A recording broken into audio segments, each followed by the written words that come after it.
So as all of you are students studying different subjects, and it is very important to have wisdom and intelligence, which distinguishes right from wrong.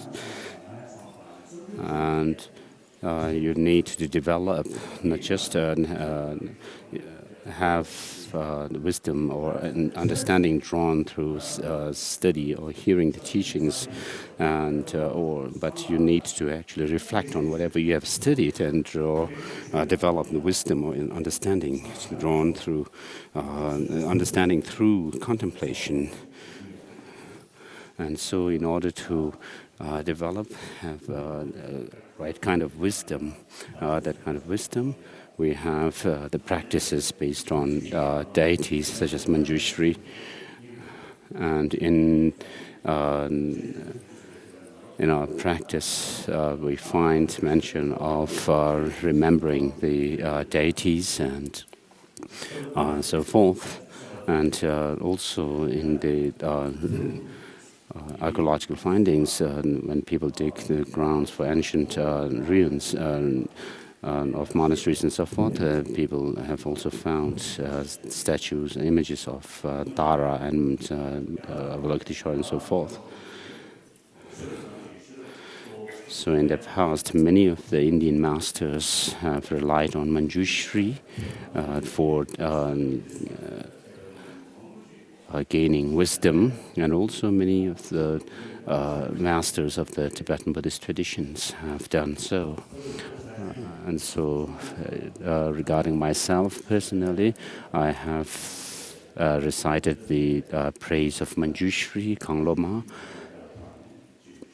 and also done different practices according to different Tibetan Buddhist traditions. And I have through these practices, I can tell that it's definitely doing practice in relation to Manjushri really helps to develop wisdom. And so I thought of doing a blessing of Manjushri today. And there are many different kinds of Manjushri practice according to different tantric classes of Tantra. And so one of the most concise practice of Manjushri is Kangloma. So in order to give this blessing to you, I will first go through the preliminary ritual to prepare for this blessing initiation. And with words and treatises on them. Praise to the Buddha. Yankemba, Gebo, Dube, Kalo, Jua, Lana, Meba, Hadam, Minam, Yetumba, Sanje, Jumden, Debe, Yawa, Shaja, Toba, La Chat, Chedo, Jabso, Chio, Dumba, Jumden, the Division, Shekwa, Drajo. Zobe, Sanje, Rigwa, Dan Shabso, Demba, Devore, Shekwa, Jiden, Kemba, Gebo, Dube, Kalo, Jua, Lana, Meba, Hadam, Minam, Yetumba, Sanje. Benjawa Shaja Toba La Chatelo Chendo Jabso Chio Demba.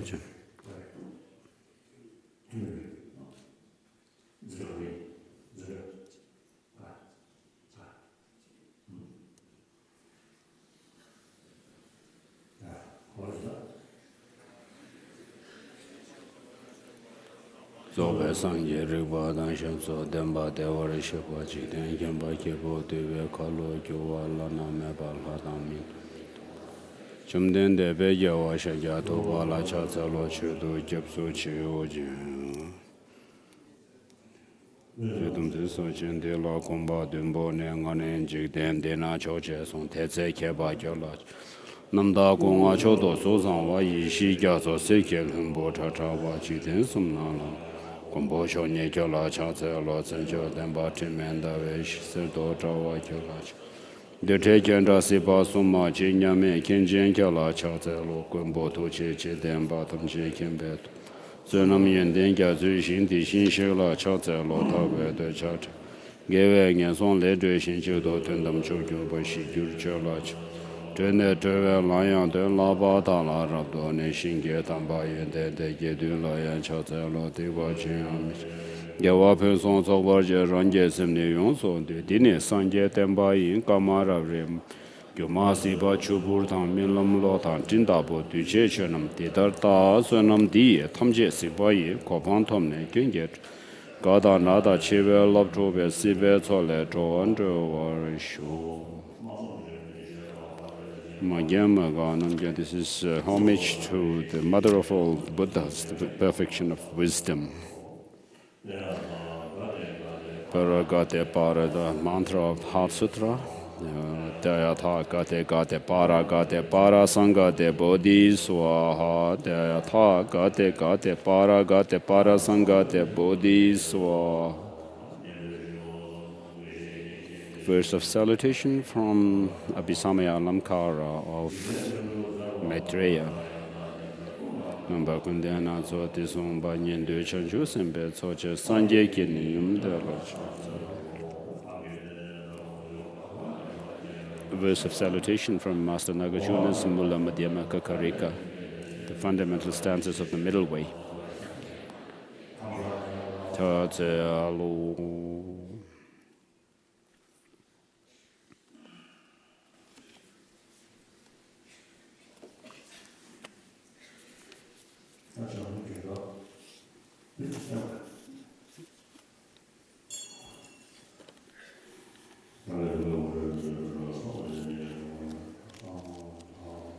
So His Holiness is performing the ritual to drive away and the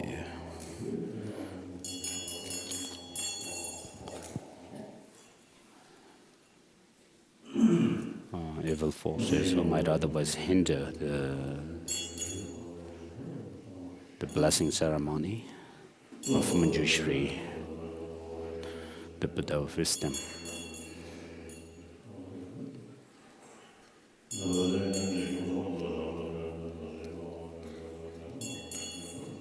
So for this, the ritual of offering torma is being performed.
So when I meet people around the world, I usually tell that we are now in the 21st century.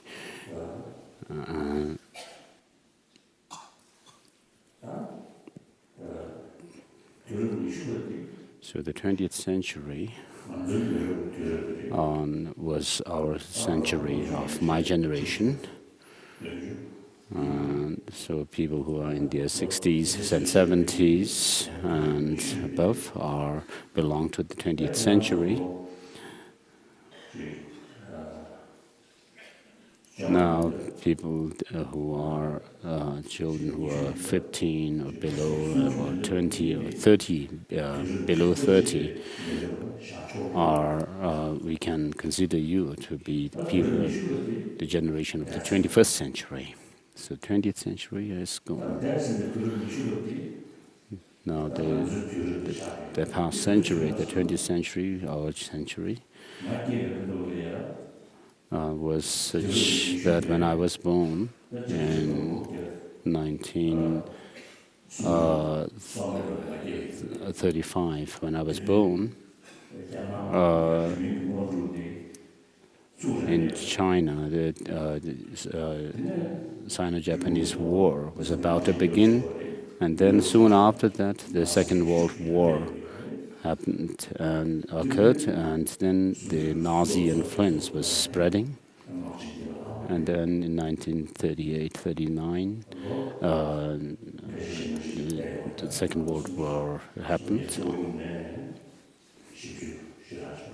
So from about 1939 to 45, the Second World War occurred, and so many people were killed. And in China itself, there's been lots of civil wars, and many people were killed. And also in the Korean War, many people were killed.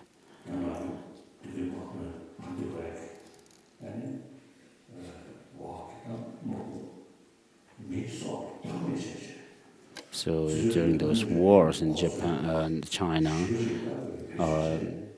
people were inconsiderate to the life of other human beings.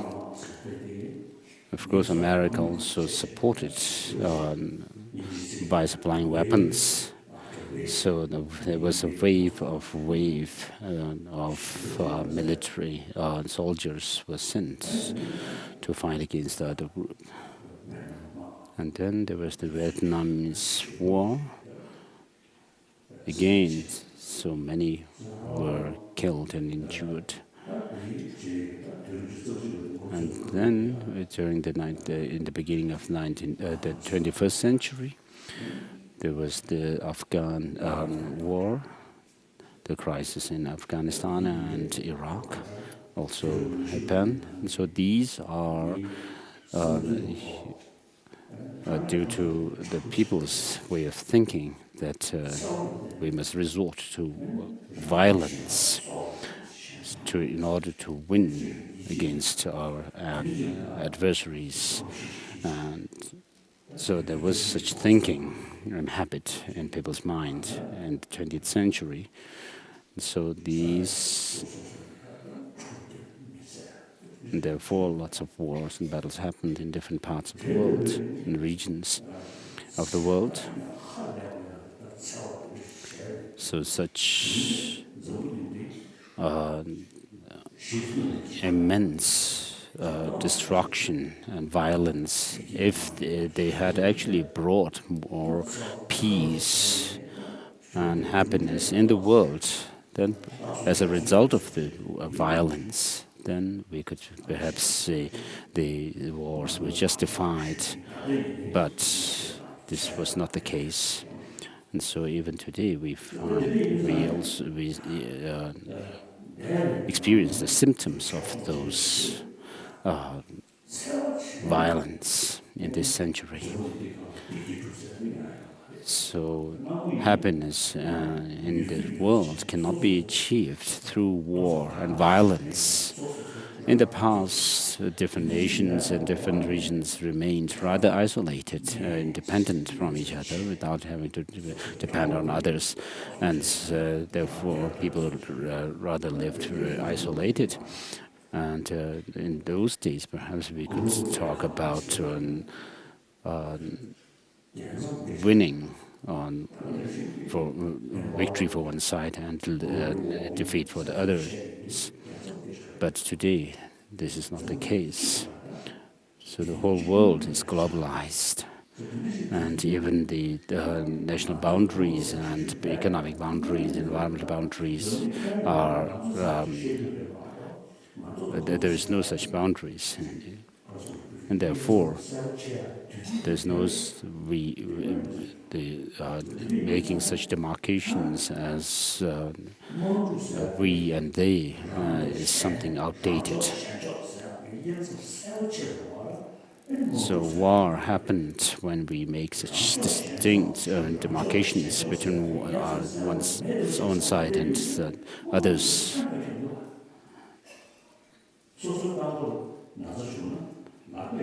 So So if we need to, if we still hang on to such division between us and they, then it's no use. Even when, as an individual, if your leg is hurt, you need to use your hands to help it. And so we need to consider all the 7 billion people in this world as one, and so we should live as one entity, in whether we are happy or in sorrow. We must live as one, and so it is rather a drawback to think that or our problems should be overcome through weapons. And so, during the time of Saddam Hussein, I received some letters from different people and asked me to. They suggested if I could, for me to go to Iraq and talk with Saddam Hussein by meeting him. So I don't know. I did not have any contact in Iraq, and if I went there without knowing anybody, I would suffer to the point that I might not get even a cup of tea, and so I won't be able to help. So I also said that if representatives from the UN or the European Union went there, Saddam Hussein might be more suspicious about them. But people who have no such contact with the government or anything, such as scientists or philosophers and thinkers, so not representing any country or any organization, but people who are dedicated and sincere to have a dialogue and talk with Saddam Hussein. So I suggested that such people should go, because once the war starts, then Saddam Hussein would lose, and so nobody would be actually gain anything. And so I had this thought that perhaps the war in Iraq could have been prevented.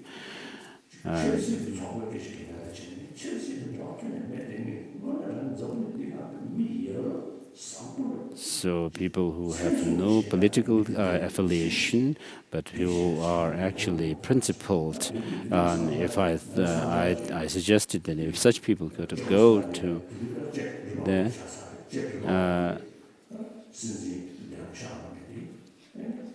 I suggested to the late Václav Havel of Czech Republic, when it was Czechoslovakia at the time. And I also talked with de Klerk from South Africa, the president of South Africa at the time. I also was there in a meeting, and also in Czech Republic there is Forum 2000. I suggested to start from there, to have somebody to talk with Saddam Hussein. So now, today, the situation in the world has changed in Europe or America or in Asia, and even China. The things have changed. So people are become aware that violence is not the solution to problems, and therefore we need to make the 21st century a century of nonviolence, century of peace. And of course, there will be problems, but we should resolve those problems and difficulties through dialogue and by talk. And so I suggest this century, 21st century, should be a century of dialogues or a century of peace and nonviolence. I usually suggest. So in order to have dialogue, of course, which is for mutual benefit, we need to respect others. We need to be compassionate with others. With a strong feeling of victory for oneself and defeat for the other party. You cannot have respect for others, and therefore, in order to have mutual benefit, we need to have respect and love towards others. So, in order to build a non-violent world, a peaceful world in this 21st century, to be a century of peace and non-violence, we need to cultivate compassion, develop compassion. So I always say that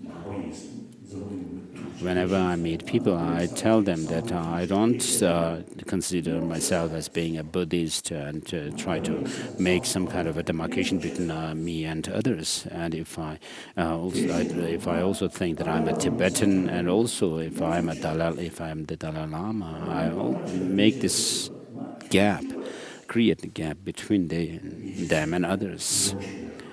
So I always told them that emotionally, mentally, and physically, we are the same. I always tell people. And so all of us are part of the 7 billion people on this earth. So if the 7 billion people are happy, then individuals will be happy. And if 7 billion people suffer through abuse, exploitation, and war and so forth, then individuals also will suffer. And so in China, the greater the practice of compassion and love, not just in words, but in practice, then the Tibetan problem would be resolved. And therefore, we need to think about coexistence and friendship and harmony, and not think about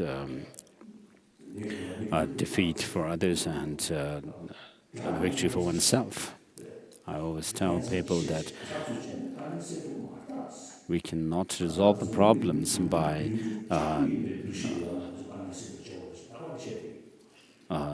thinking and by considering ourselves and others to be enemies, and some as enemies and others as our friends.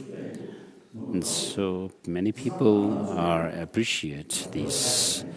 And so Tibetans are also part of the 7 billion people of the world. And now you, the younger generation, are the generation of the 21st century. So my generation, the generation of the 20th century, will be no more. They're no more in 15, 20 years. And so,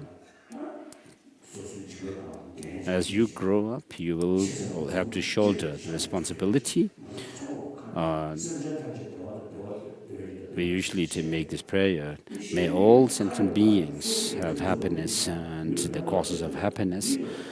So practically, if you are able to help others by taking responsibility to help others, that would be practical. So otherwise, by praying, and doing making such prayer and being rather in practice being selfish is a lie, and so it's a hypocrisy. So we are part of the 7 billion people, and Tibetans particularly you are the 21st century Tibetans. So how then the future will be, the future century will be, then it's in your hands. So for the 21st century Tibet to be good, of course we need material development, which is important, but mainly we need internal development within our mind. So the world is not bereft of material development, but bereft of moral principles. And so, just as we say, we must look at the harvest, the good harvest of the neighbors.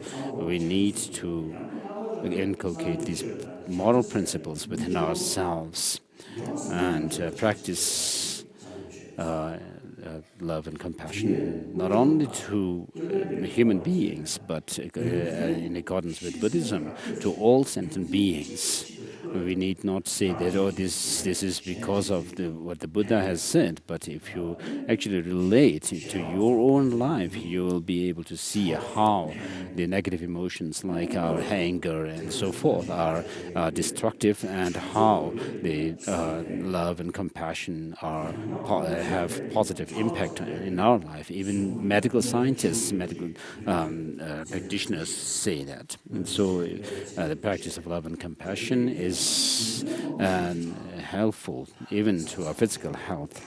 And therefore we need to use different reasons to find conviction in the practice of love and compassion. I saw one article written by an American scientist in which he's written that those who tell lies have lots of stress in their mind. So with regard to telling a lie, when I was working with the Chinese before 1959, and I had to practice lie. And so in time, they were suspicious of me, and they always carried guns in their pockets. So even though deep down I was not I was not feeling good, but I had to say, hang hao, I'm very good, very good. And so you always, if you tell lies, you would always have to be apprehensive whether somebody would actually catch you amongst you as students. If you tell lie a lot, then you would always have to be apprehensive that somebody might find out about your motive. So of course you may be angry with each other, but then you should get rid of that and be friendly with others later. So you should not hold grudge at others and have some kind of ulterior motive while you smile at them. So after 59, I always tell people that I was liberated from hypocrisy and lying. So I sincerely feel that we are all same. Whether I'm talking to one person or 1,000 or 10,000 and so forth, I do not make any preparation as to what I should say and so forth. And so I'm being very frank with people. And so when I do this, I'm happier. So otherwise, if I consider myself to be very important and sacred and holy and so forth, then I would have more kind of stress and anxiety, and which builds up stress. So if I'm honest and sincere with others, then I do not have to feel anxiety and fear. And so I do not feel, then if I, through this, it helps not to feel tired easily. So when I meet Chinese or some Westerners who are more serious and remain solemn, and to stay with them even a few minutes makes me feel tired. But when I am able to talk frankly and on a human level, then it's different. Like for example, the American President Bush Jr. I find him to be very an open person and transparent. And then there are other leaders who are very formal, who like formality a lot. And so when I'm with people who are more relaxed and could talk to them on a human level, then I feel very much at ease, even if I spend 1 hour or so. And so you should be transparent without having any suspicion, and because through that you will have trust, build trust with them, and then you will be able to talk to them honestly. And if you try to be very devious and immoral, then people will not like you. Even dogs and cats do not like if you are not good to them. And so being moral is not about religion. It has nothing to do with religion as such. But if you are moral and if you are principled, then you will have friends. You will be friendly with others, and you'll have friends with other.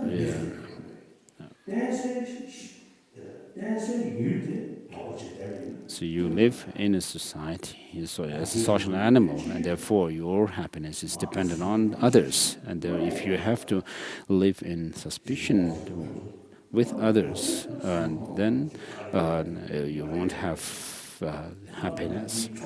So when Mao Zedong in the beginning was very good, he was very dedicated for the welfare of the working class.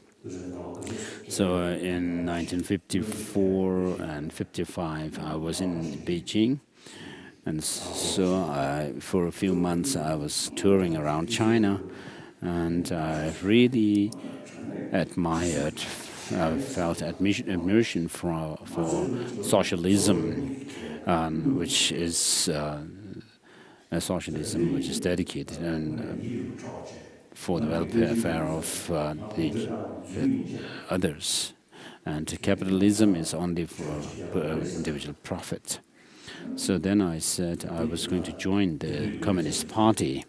And I said, they told the leaders, Chinese leaders told me that there's no hurry yet, you can take time. And so I later tell people that at that time, the communist leaders of China had some clairvoyance that the Communist Party, the communism in China would be ruined and spoiled in the end.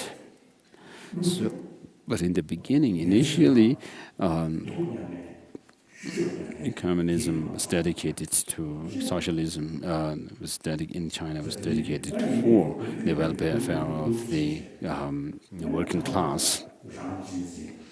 But then it degenerated, and then the leaders focused on one's own power, authority, one's economy, and benefits. And then the socialism the communism was spoiled. And so the true communism is concerned. So I say that as far as socialism economic theory is concerned, I'm Marxist, I usually say. And so you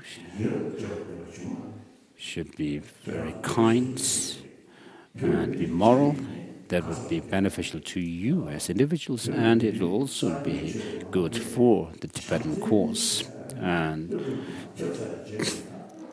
since the spread of Buddhism in Tibet and the practice of love and compassion spread in the Tibetan society, we have this practice of avoiding non-virtuous actions, such as killing even insects. Even children have this basic habit of considering such actions as being unwholesome. And so we Tibetans, I always say that the Tibetan culture is a culture of compassion, and therefore it is a culture of non-violence. And therefore, on this, we can actually show example to the world, and we can make contribution to the world. And therefore, if you live a good life, you will be serving the Tibetan people, and also you'll be able to show the Tibetan moral principle. And so this can be a role model for the rest of the world. During one of the meetings of the education department of the CTA, we discussed about teaching the logical dialectical debate to the students. And I said that we discussed and said that we could make a great contribution to the world at large through this study. And at one of the Mind and Life conferences, one scientist said that you have this tradition of teaching the different subjects that are studied in the monastic institutions through debate, dialectical debate, and could that not be taken or used or applied in other subjects? So he was a scientist, and he had such an interest. And then in Drepung, there were about 10 different 10 scientists, and one of the scientists who had not been in the Mind and Life conference, but was also there.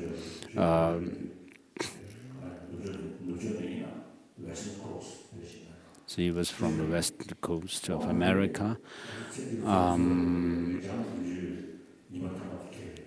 So when they were there in Drepung, the monks of the monastic institutions of Sera Drepung Garden were having a debate, intermonastic debate called Jayang Janggunchu. And so the scientists were able to witness that, and they found that the dialectical debate that is used to examine the different topics through debate in the debate in courtyards was quite admirable. They found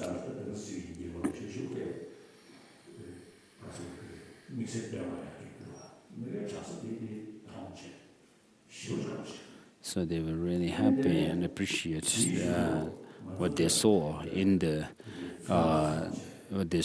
debate courtyards of the monastic institutions. And so this tall scientist during our Mind and Life conference actually he even used the clapping that is used by the monks in their debate. So he really got into this debate in their discussions. And then I have met some Chinese and a historian whom I've met several times. And so I met this person in Dharamsala. And then this person also went to South India. So having witnessed how the monks studied, and this person had said that what the Dalai Lama says that the Tibetan Buddhist tradition is a pure and authentic lineage of Nalanda tradition, and he could witness how the Tibetans actually preserved the pure, authentic Nalanda tradition for over 1,000 years. At that time. And then these people are also amazed to know that the monks spent 20, 30 years to become geishis. And then people from the Himalayan regions like Ladakh and Mon and so forth also have studied 20 to 30 years, spend 20 to 30 years in their studies and become geishas. And so the scholars who are impartial take interest in this kind of debate, study, procedure of their studies. And so everything that we study are done in Tibetan, our own language. Of course, there may be some cases where Sanskrit words and phrases may be used during rituals, but otherwise the rest of the studies are done in our own language. And then there are many Westerners who take interest in Tibetan language and Tibetan script.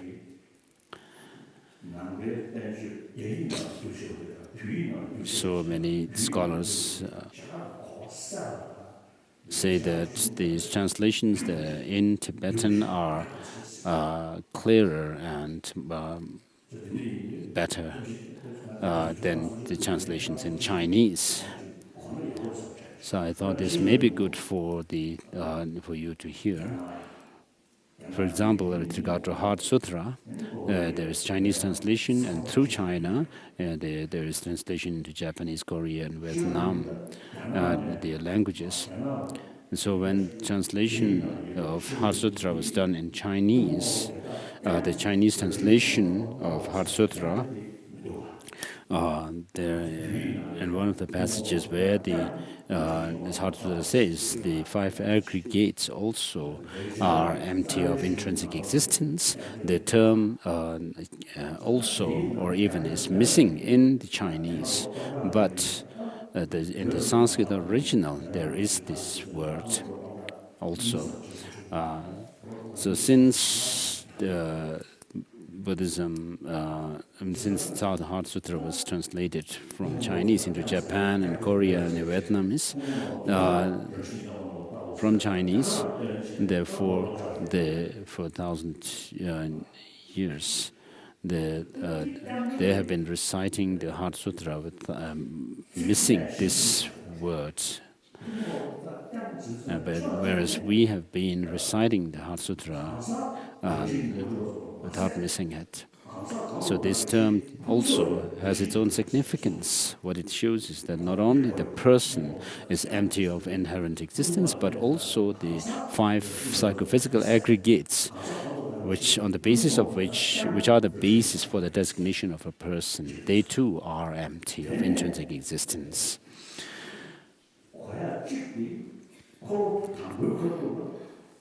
And then another meaning is during the first sermon of the Buddha, Buddha taught the selflessness of persons and not selflessness of phenomena, whereas during the second turning of the wheel of Dharma, the teachings on the perfection of wisdoms, sutra, the selflessness of not only the selflessness of persons, but selflessness of phenomena is taught. And so there's a big difference, even with regard to one word. And therefore, the Tibetan translations of Buddhist literature from Sanskrit is marvelous. And so we have a very rich culture and religion. So if you are not interested in our own religion and culture, then you would appreciate what is there in English on the. So even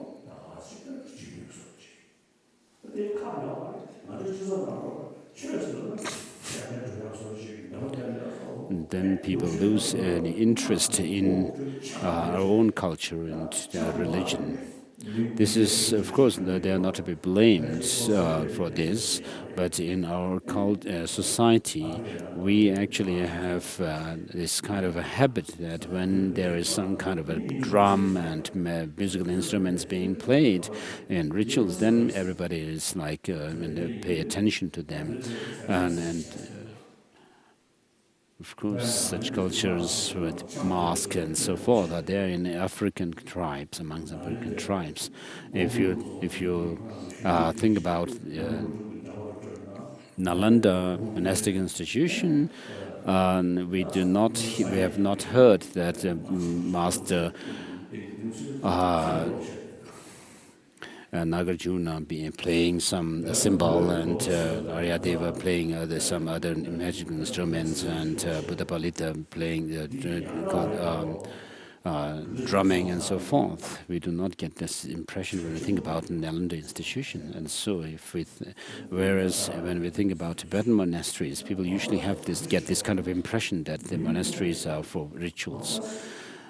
So I told people in Ladakh that in the future, when people hear about such and such monastery, then the impression they should get is, oh, this is an institution for learning, a center for learning Buddhism. Whereas what the impression that we get today is that when we think about a monastery, or when somebody hears a monastery, talking about a monastery, referring to a monastery, then they have this impression of some rituals being performed. And so, whereas if you think about the Sera, then Drepung monastic institutions, people usually get the idea, the impression of these institutions being centers of learning. And so we should make this possible for everyone to have this kind of impression when we refer to monasteries and as being centers for learning. And so we have rather neglected and we are lost in trivial things. So otherwise, the monasteries become places where people are more enthusiastic about making musical instruments from precious metals like gold or silver and so forth. So the wealth should not be external wealth that we should boast to others, but what the kind of wealth that we must accumulate is the 7 different wealth, such as being considerate to others and being feeling shamefulness and ashamed of being immoral and so forth. And so, the 21st century, you should so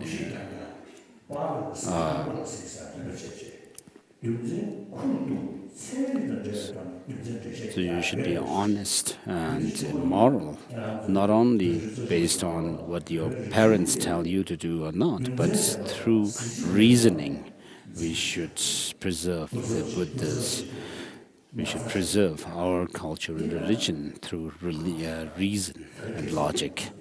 And then through that, we should develop conviction in our religion and culture. So in the beginning of our exiled life, there were many younger generation of Tibetans who were not so enthusiastic about our religion and culture. And then in the secular schools like Manjushri and so forth, the students were taught dialectical debate. One of the teachers was the late director of this Institute of Buddhist Dialectics in Meklorganj, who was later murdered. And so debate was introduced into these secular schools in the beginning. But then over time, the students lost interest, and then also the religious instructors also were not so enthusiastic about teaching dialectical debate. They were more lost in teaching rituals and prayers. And so time went by. We lost the opportunity in those days. So if we continue to if this continues, then the Tibetan identity, which is mainly the Buddhist concept, the teaching philosophy and the practice, the theory and practice of Buddhism, which means the view of dependent origination and the ethical practice of nonviolence.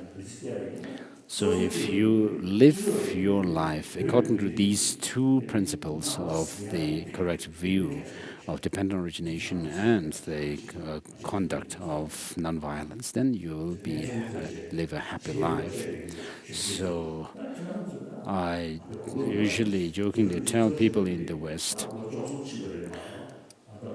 that to the younger generation that this is your century and only about 13 years have passed in this 13 years from this 21st century are gone, whereas you still have over 80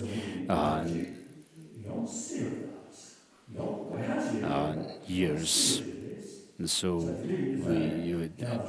it's possible for you to have a peaceful and non-violent world, 21st century, and you should be able to. Then I tell them that perhaps after death, we who belong to the 20th century, maybe in heaven, I will watch you.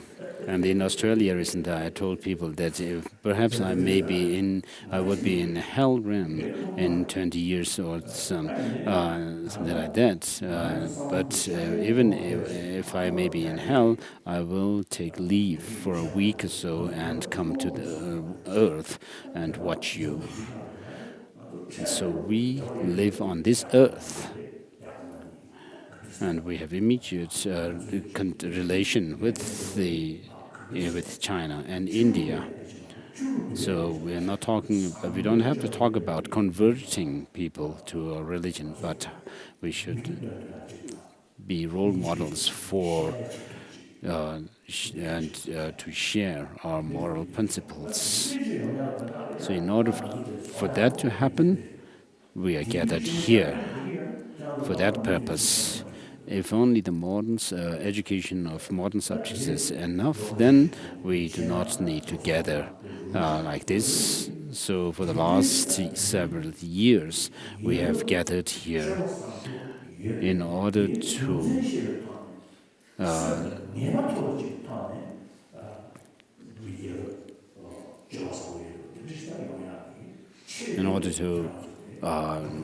actually develop within ourselves and cultivate these principles within ourselves. And so to keep this in mind. And with regard to past and future lives, it's whether you believe in it or not, it's up to you. You have to give your thoughts to them. Of course, when it comes to practicing Buddhism, of course, then you should have belief in Buddhism, past and future lives. Otherwise, you would only be insisting your own personal view that there is no past and future lives without much reason. The only reason that you would give is that you do not see it, which is not a good reason. And in Tibet, I was with some Chinese, and I asked him, well, what is a human being? He couldn't. I asked for the definition of a human being, and he was not able to give the definition. Whereas we usually say that a human being is someone who can actually has a language to speak and to understand. And then I asked him whether there is past and future lives, and he said no. And I asked him why, and he said, I cannot see past and future life. And then I said, if everything that is there, is it possible? Is it necessary that everything that you should see if something exists? And he said no. And so you cannot just say that past and future lives are not there just because you do not see. No. So yesterday I told you that some scholar told me that 25% of people in Europe and America in the West believe in past and future lives. So on the basis of this understanding of past and future lives, we can explain the difference amongst people, and we cannot make the distinction just on the basis of genes. So if I could finish the text, I will, but even if I cannot finish it this time, we'll leave the rest. So first I'll do the initiation of Manjushri. So with regard to Buddhism, we have the Pali tradition, which is spread in Thailand, Burma, Sri Lanka, and Cambodia, and so forth. And they have very good practice of Vinaya, the monastic code of discipline, except for the minor differences in numbers of the precepts. We also have the same Vinaya practice. And then in the Sanskrit tradition, which spread to China, which is the Sanskrit tradition of Buddhism, is very vast. So some 3 years ago, one university in Beijing did a survey and they found that there are 300 Buddhists in China. We Tibetans are only 6 million. And then I met recently when I met some scholars. They said that now the number has increased, gone up to 400 million.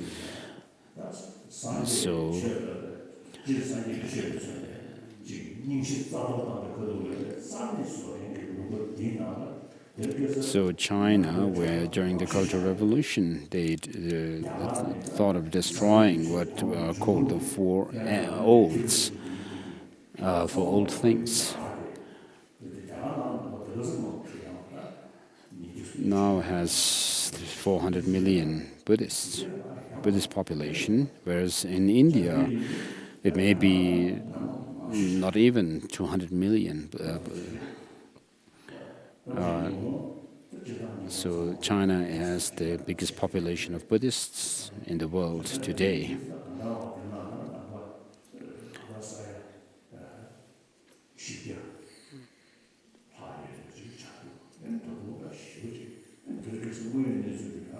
Then today, one fact is that every week Chinese from mainland China, I meet 10 to 20, 15 to 20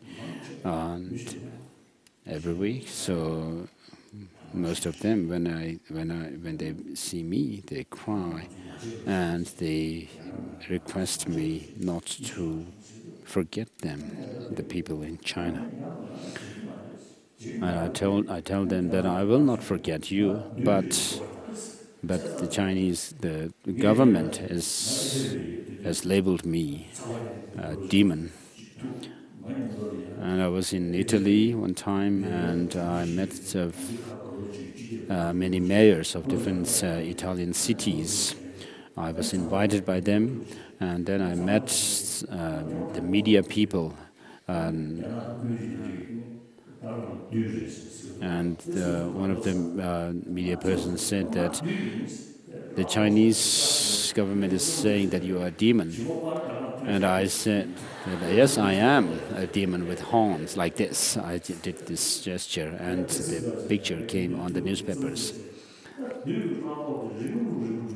And then recently I also said to people that these horns of the demon is actually growing longer and longer. And so I told these Chinese that if I came to China, then as a demon, my palace would be prison.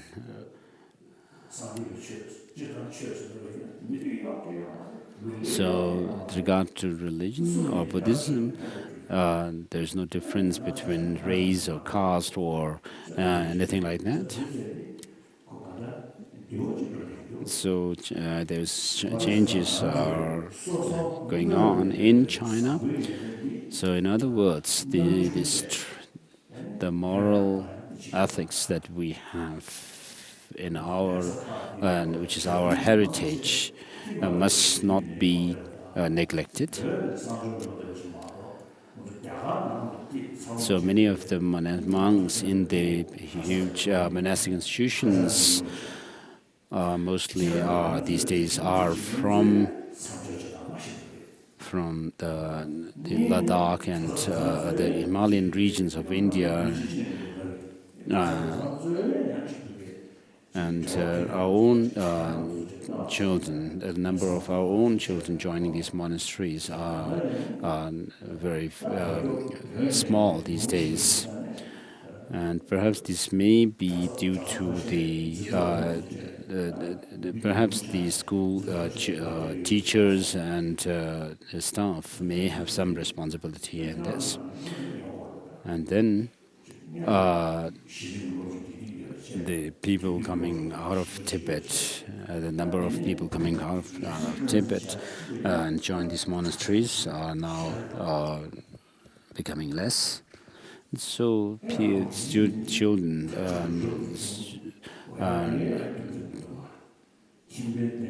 people from schools like this should actually be able to join the monastic institutions. So, of course, to do study of Buddhist philosophy, one does not necessarily have to be a monastic. And so then, from amongst the nuns, we have now nuns who are soon going to be geshe, female geshes, geshe mas.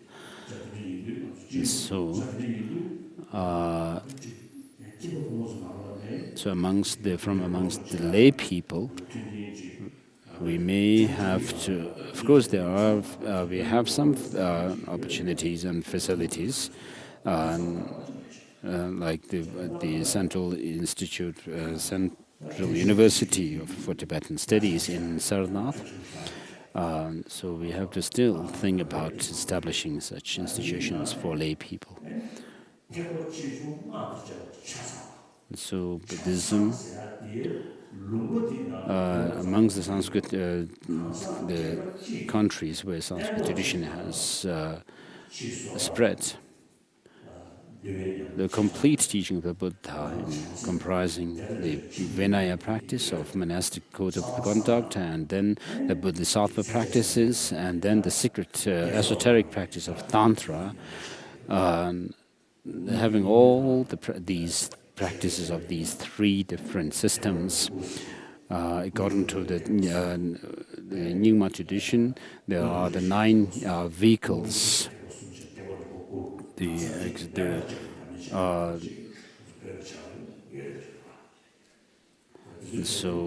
Which are practiced by our which can be practiced by a single individual in one sitting. And we have such a culture which can be used to advise other people. And then I have met one Japanese scholar, and also who is also an abbot.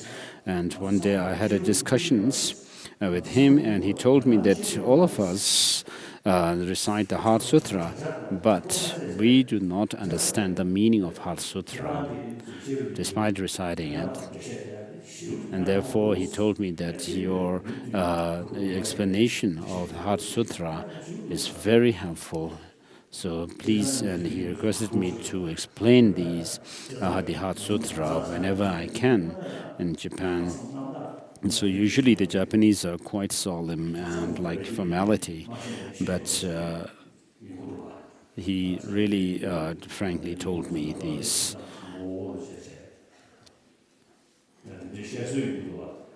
So there is a saying that when you meet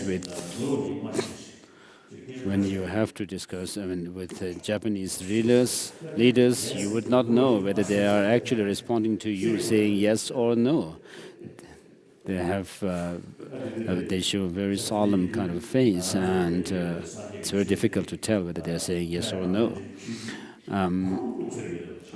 So we have this Nalanda, authentic Nalanda tradition, which can be actually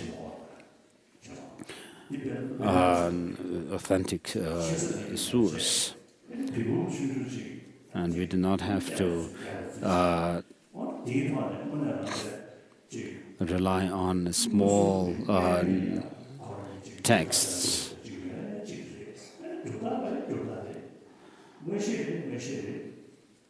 And then, of course, there may be people who claim to have clairvoyance and miraculous supernatural powers, exhibiting supernatural powers and so forth. But these are also there amongst the even amongst the non-Buddhist practitioners. They have clairvoyance and they can also exhibit miraculous powers. And so, just because someone is very accurate in his small divination or have some kind of clairvoyance, we should not be attracted to them. And so we should be very wise to make the right kind of judgment about our treasure that we have, this religion and cultural tradition that we have.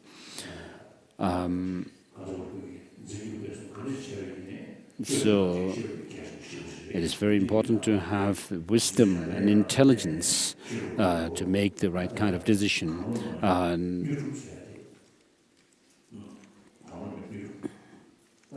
And so I'm going to give the blessing of Gangloma.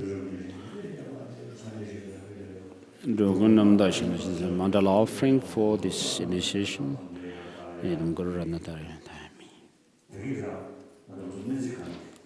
I met some the people from the Medical and Astrological Institute. They had some conference recently, and there were some participants from the West, Americans and so forth, and then Tibetan medical doctors also participated.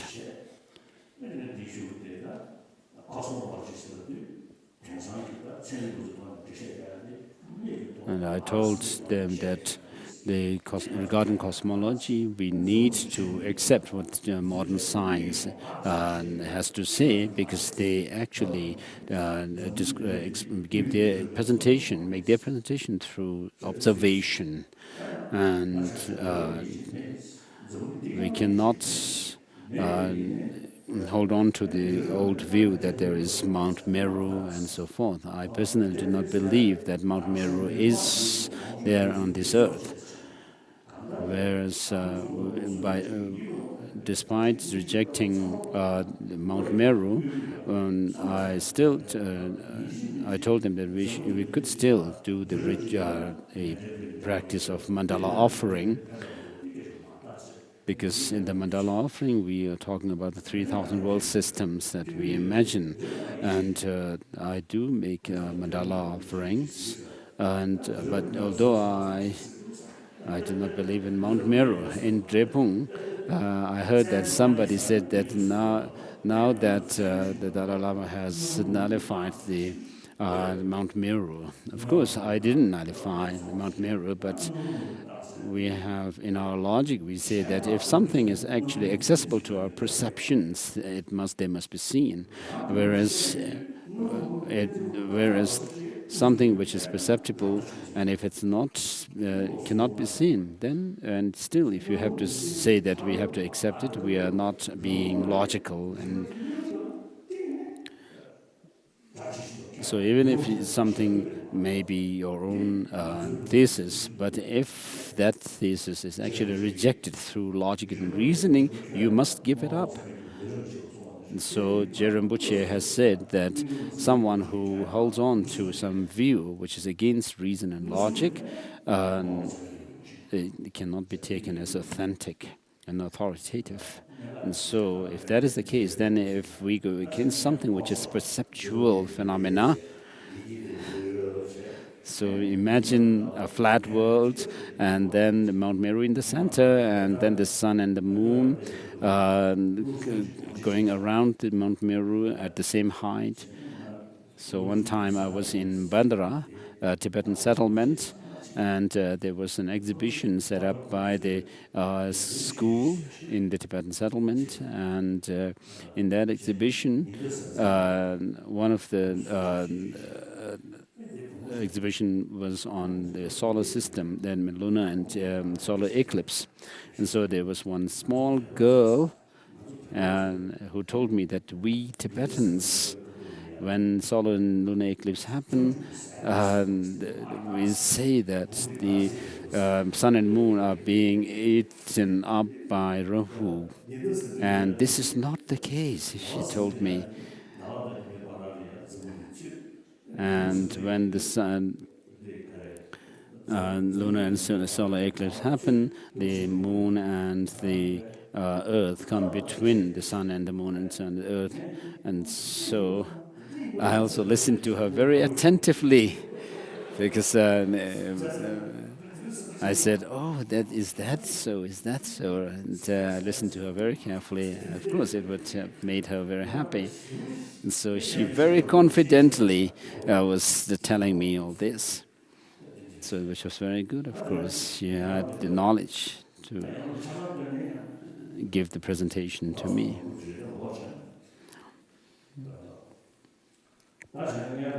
So first, for the purpose of this particular ritual, imagine me as Manjushri with a upper flower in my left hand, and in my right hand the wisdom sword, and on the upper flower imagine a scripture.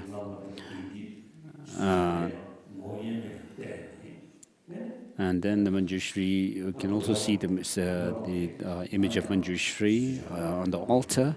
So you have to imagine me as Manjushri, similar to the Manjushri on the altar. As we had the question yesterday,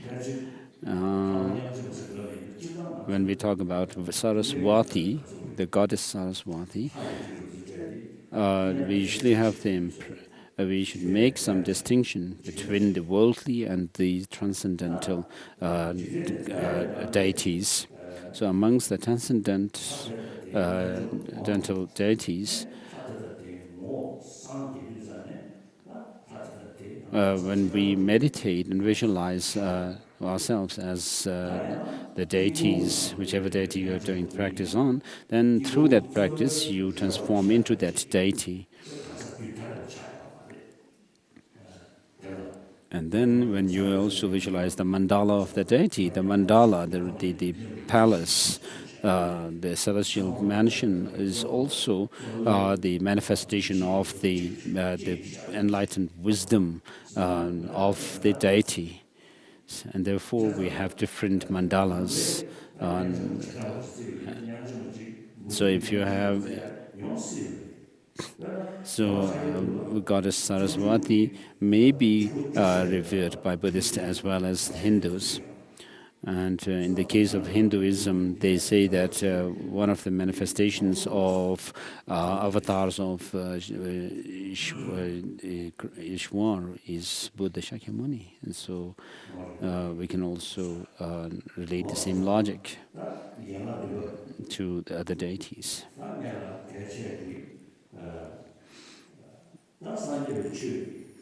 So now the important thing here is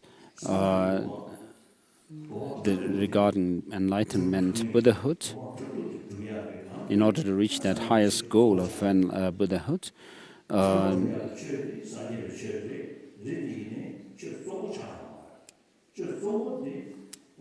so Buddhism is mainly focused on developing oneself and culminating so that one culminates into a Buddhahood. So not only mere liberation from samsara is the focus of Buddhism.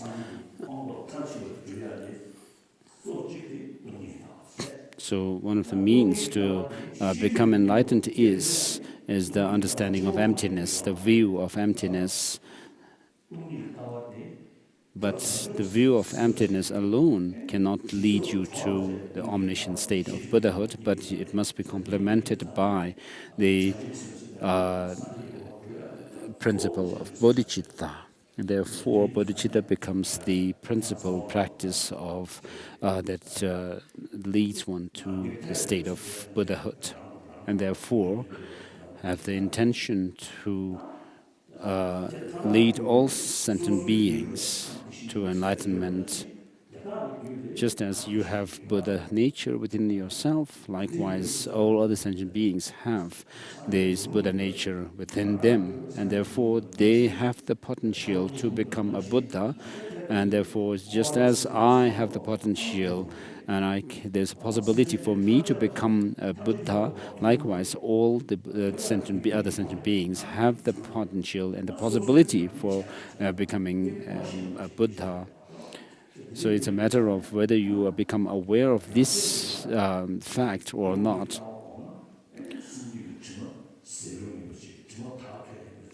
So if you meditate on emptiness and cultivate the wisdom of emptiness, then you will be able to overcome all the delusions,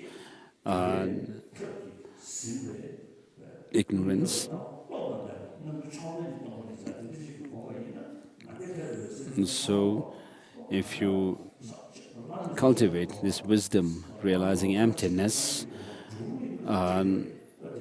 which makes us you fulfill your goal, the ultimate goal of Buddhahood. So of course, all the Buddhas always think of helping all other sentient beings to lead them to enlightenment, Buddhahood.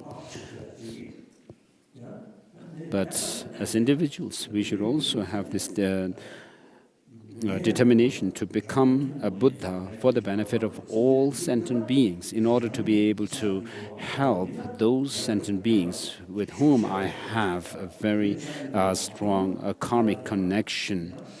And so without my becoming enlightened, I cannot help these sentient beings with whom I have this kind of karmic connection. So if you think of neglecting these, if you neglect such sentient beings to lead them to the state of enlightenment, it would not be good for you.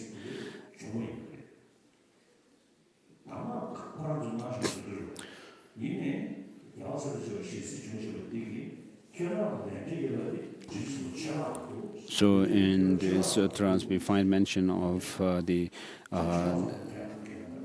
Bodhisattva, who is called Taktongmu, who had visions of many Buddhas and Bodhisattvas. But then these Buddhas and Bodhisattvas could have helped him, but they prophesied that his karmic connection was with the Bodhisattva Chepak, Dharmuttara. And then he was sent to this Bodhisattva. So now have this strong determination to help all other sentient beings out of samsara, and in order to lead them to the Buddhahood, think and have this intention to become a Buddha for their benefit. So when you have this kind of altruistic intention, altruistic state of mind, then it helps you in this life, and spiritually, mentally, and emotionally, and it will help you physically as well. So when you have this kind of determination to become a Buddha, in order to benefit all sentient beings across space, then not only in the three realms of its existence as such, but what is most precious in the whole of samsara and nirvana is bodhicitta, which is this heart dedicated for the well-being of other sentient beings, to lead them to Buddhahood. So to have the complete and unmistaken courses to lead oneself to the omniscient state, you need to know what these causes and conditions are that brings about such a result. And for that, it is indispensable to wisdom is indispensable, wisdom which distinguishes the ultimate reality of things. So it's not enough just to read books and also listen to the lectures of teachers, but you need to reflect on what you have studied and then gain conviction in them, and therefore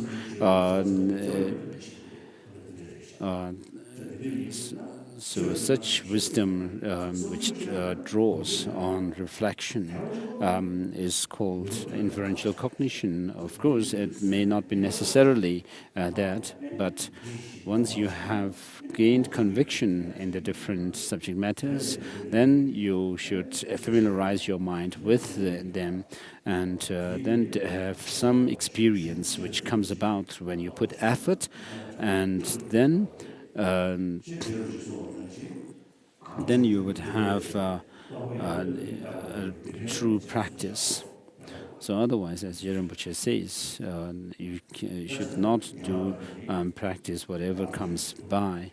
And please say this prayer.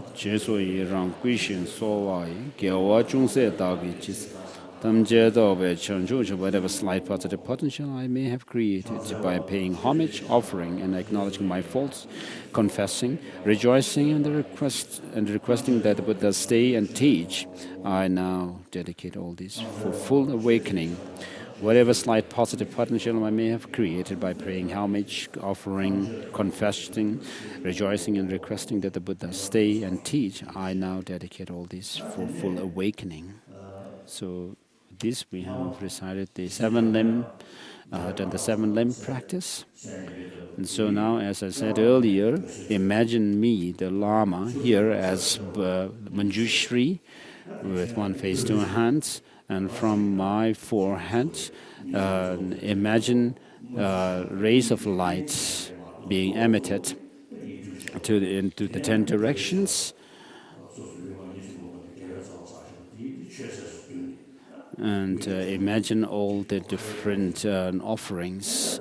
And in fact, the offerings should be imagined as being in the nature of all the positive practices that you have done, the merits and virtues that you have collected throughout the 3 times, and transforming into these offering on objects.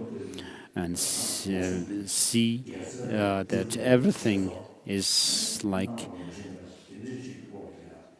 illusion, although they do appear to have some independent existence, solid and in existence, that they do not exist as such.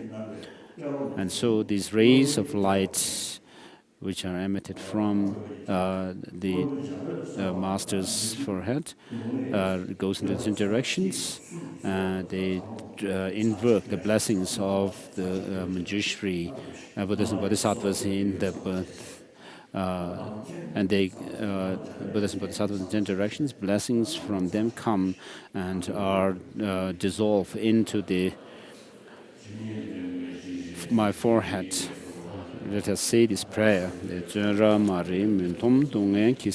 Is homage to Guru and Protector who holds in his heart a scriptural text, symbolic of seeing all things as they are, whose intelligence shines forth unclouded by delusions or traces of ignorance, full of compassion, who teaches it 60 ways with loving compassion, O Father, for his only Son, all creatures caught in the prison of samsara, confused in the darkness of their ignorance, overwhelmed by suffering, you, Buddha, whose dragon thunder-like proclamation of Dharma arouses us from the stupor of our delusions and frees us from the iron chains of karma, who wills the world, sword wisdom, hewing down suffering, whatever it sprouts pure.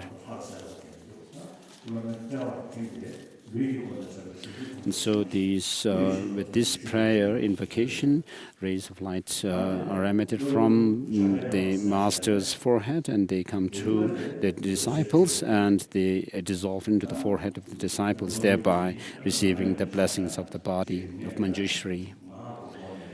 And similarly, rays of light are emitted from the throat of the Guru, the Lama, and they go out in 10 directions, and in the form of different offerings, which are in essence the virtues collected through the 3 times, and they invoke the blessings of the speech of all the Buddhas and Bodhisattvas, and these blessings dissolve into the throat of the Guru. And so now make your request to the Guru for the blessing of the speech of Manjushri. And so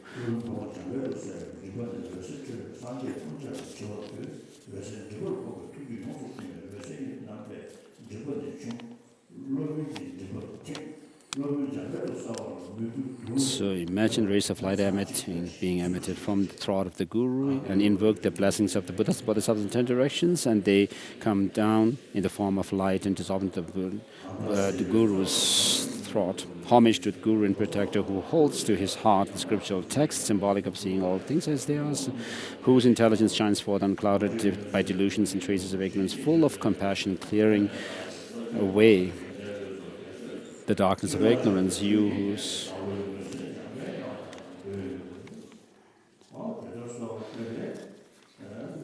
darkness of ignorance, you whose princely body is adorned with the 112 marks of the Buddha, who has completed the stages of achieving the highest perfection of Bodhisattva, and who has been pure from the beginning, I bow down to Manjushri. And so rays of light come from the Guru's throat, and they dissolve into the throat of the disciples. So imagine that they come to you, and these rays of light coming from the Guru's throat dissolve into your throat, and with this you are blessed with the speech of the Manjushri, and thereby giving you the capability to serve others through your speech.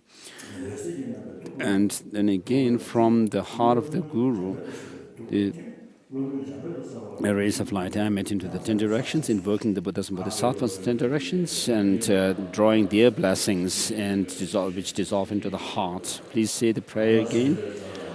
Mentom donge kiserven rozo kon la pujik tarze yang la chuju yang den son to thy prostitution before the Guru in the garden, and enabling the packet of Manjushri, your intelligence shines forth like the sun, free from the clouds of truth obscurations, enabling you to see the extent of all things and how does you hold scriptural text. Your affection for all vast masses who wander plagued with problems, groping in the darkness of ignorance in the dungeons of our compulsive existence, is like that of your only child. Thus your speech is melodious with 60 faces. And so with this prayer invocation, you imagine now that the blessings of the heart or the mind of Manjushri, mainly great compassion and bodhicitta, which is complemented by the 2 types of aspirations for to benefit others, and aspiration for enlightenment, Buddhahood. And also the understanding of emptiness, the wisdom of emptiness. All these come. The blessings of all these qualities of the mind of Manjushri come forth to you in the form of light, and they dissolve into your heart, and from the heart of the Guru, and they dissolve into your heart, and thereby receiving the blessings of the wisdom of emptiness and bodhicitta and great compassion.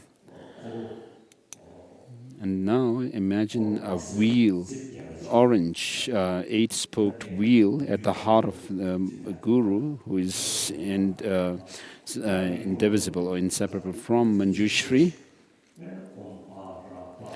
These with 6 spokes, and or wheel with 6 spokes.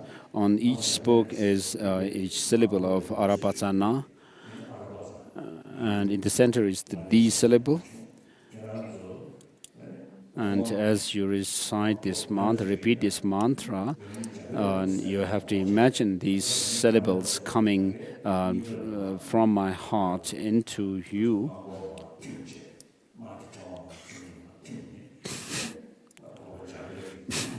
If you have not received any initiation before, you can just imagine that blessings of Manjushri in terms of the wisdoms of Manjushri, which do away with the 4 kinds of inappropriate wisdoms, such as wisdom going astray, and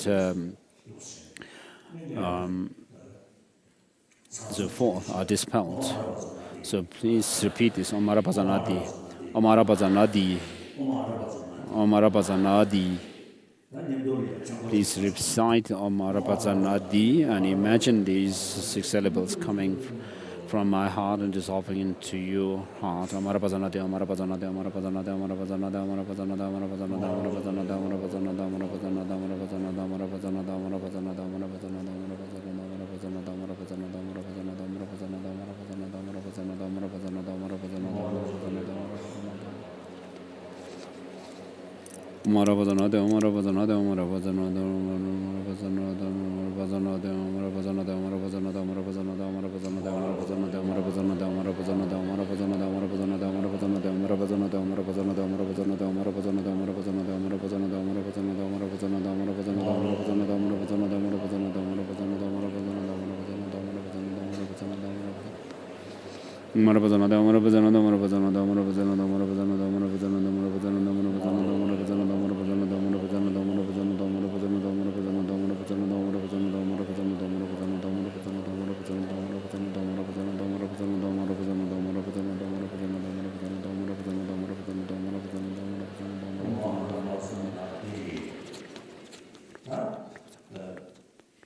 So imagine the syllable, the seed syllable of Manjushri at your throat, inside your throat,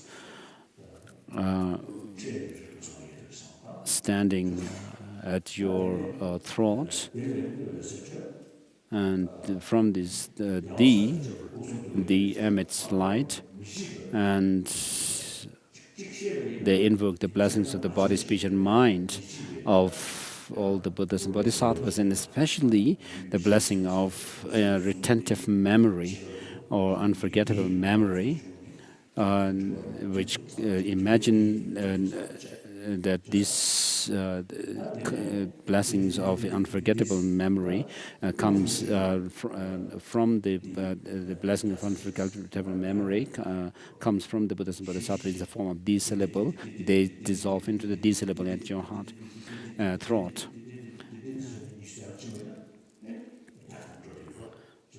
And then say in one breath 100 the D syllable. Recite the D syllable 100 times, but we can at each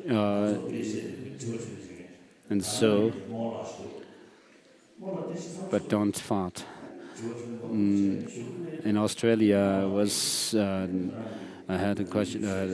Did a public talk, and then the MC was from Ghana, and she told me that she has lots of gastric problem, and I told her that I also have this problem, and I told her that on the plane. I told him that of course I also have this problem, and when I am traveling on the planes, I do look around, and if nobody is around coming around, then I actually lift my butt and let out the gas. And so everybody laughed at that time. And so one of the former officials, Tibetan officials, told me that he was behind one Indian.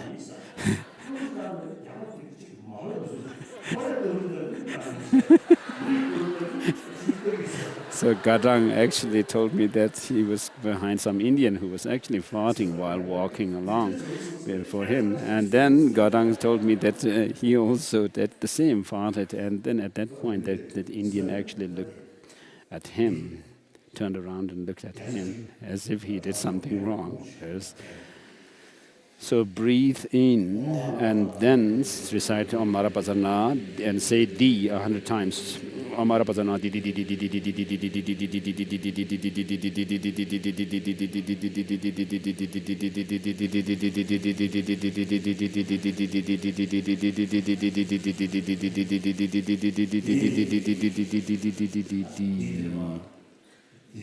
Now imagine that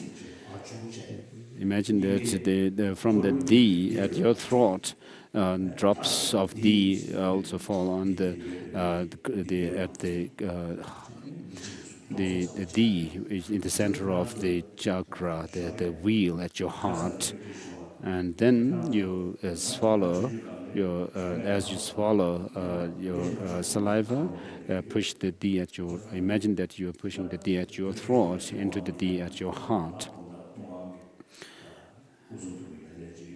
So as I said yesterday, I usually remember the Buddha. As soon as I wake up, I make prayer to be a good follower of the Buddha. And then, as you do your washing or doing your work, you should recite this prayer of Manjushri.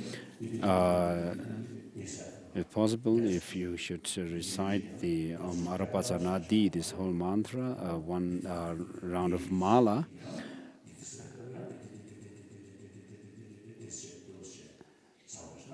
and we'll do this recitation of the D syllable, and then pause a while, and imagine the D syllable dropping, the drops of the D syllable going.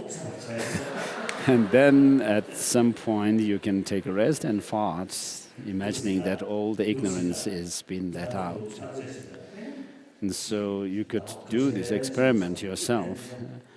If you do recitation of this mantra every day, after saying the praise of Manjushri once in the beginning, you will see some difference in your wisdom and intelligence growing.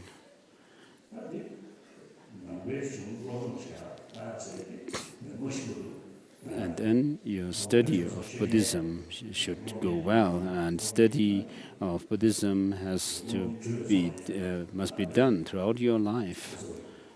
Benjamin Lobsang Chogyam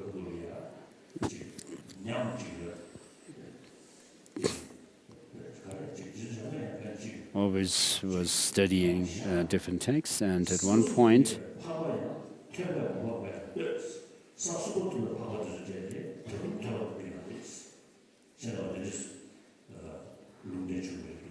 and then he got a vision where the deity talked to him and said that even those Arya Bodhisattvas who have reached the Bodhisattva grounds, through the third Bodhisattva grounds and so forth, are never contented with learning and studying. And so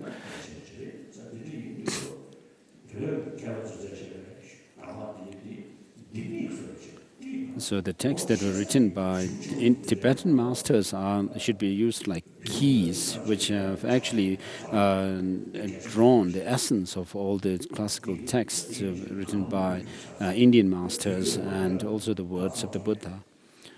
And so we have to study these the classical Indian texts by using the Tibetan commentaries as key to them.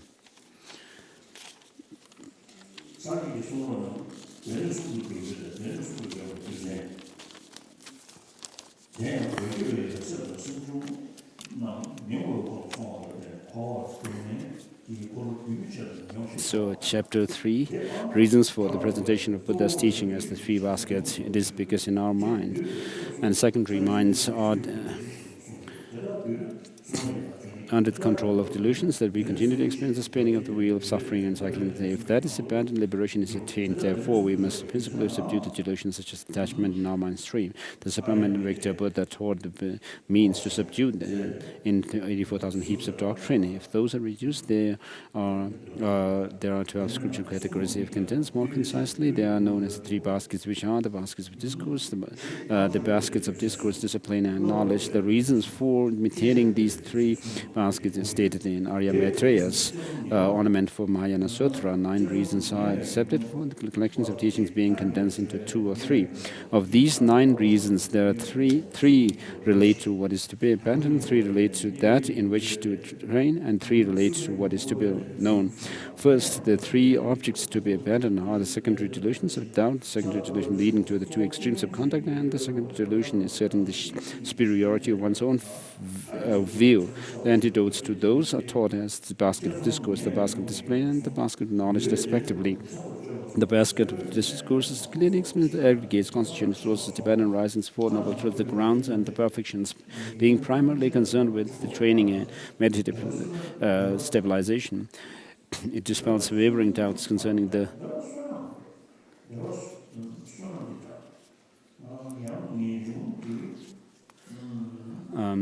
on the basis of general and specific characteristics phenomena. Therefore, the basket of discourses was taught as an antidote to secondary delusions. The basket of discipline prohibits engagement in all prescribed misdeeds such as sexual misconduct, attachment to external and internal essential objects such as good food, clothes, and dwellings, which, when one is subsisting on alms, is an extreme of desire.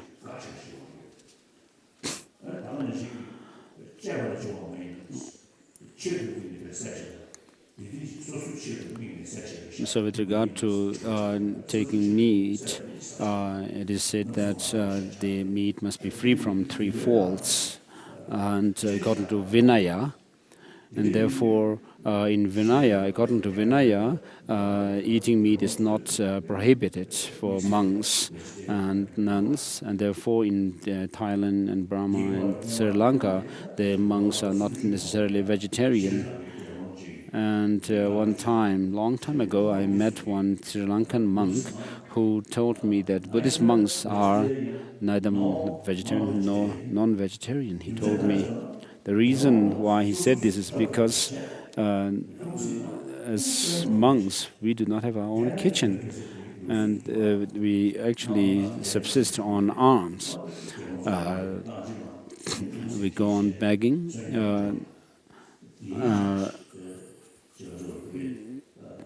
For food. And so I once did this practice of going for alms, begging for alms, and around Bodh Gaya. So the sponsors who give these alms, if they are vegetarian, we must take the meal offered by them, and if the sponsors themselves, the family, is non-vegetarian, then the food they offer must be accepted. So we cannot demand the food from them. I want this, I want that. We cannot demand such the food that we want. So whatever comes into our alms bowl must be accepted. And so he told me this is the reason. In the Mahayana Sutras, there is prohibition of meat eating. Therefore, in China and Japan, the Mahayana practitioners, the Buddhist practitioners, are vegetarian. And so they have these kind of sutras as their support. I asked about this to Kunu Lama Tenzin Gyaltsen.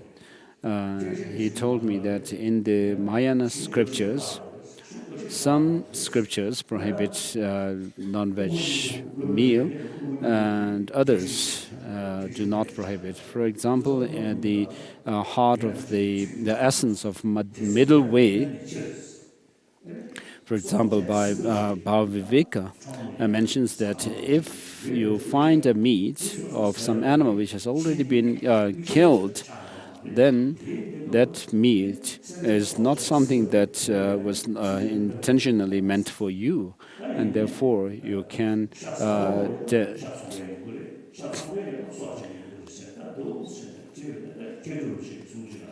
but then, because there is meat eaters, there would be providers, the people who sell meat. And so in the Mahayana scriptures, we find both the views, where in some the meat is prohibited, in others it's not. Whereas in tantric practice, there is the practice of taking meat.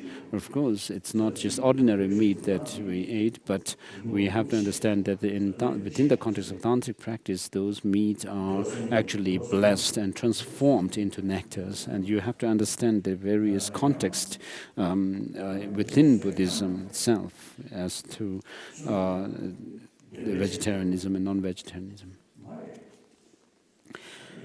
So the basket of discipline prohibits engagement in all prescribed misdeeds.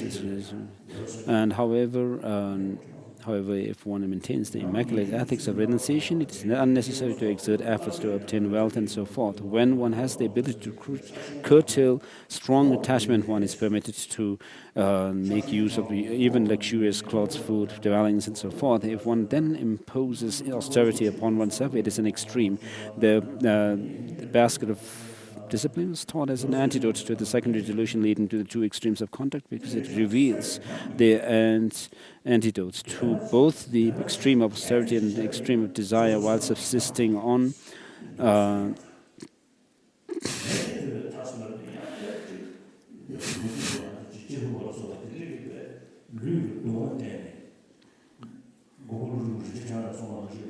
extreme of austerity and extreme of desire while subsisting. So with regard to the extreme of desire while subsisting on alms, it has to be actually understood to mean that if you excessively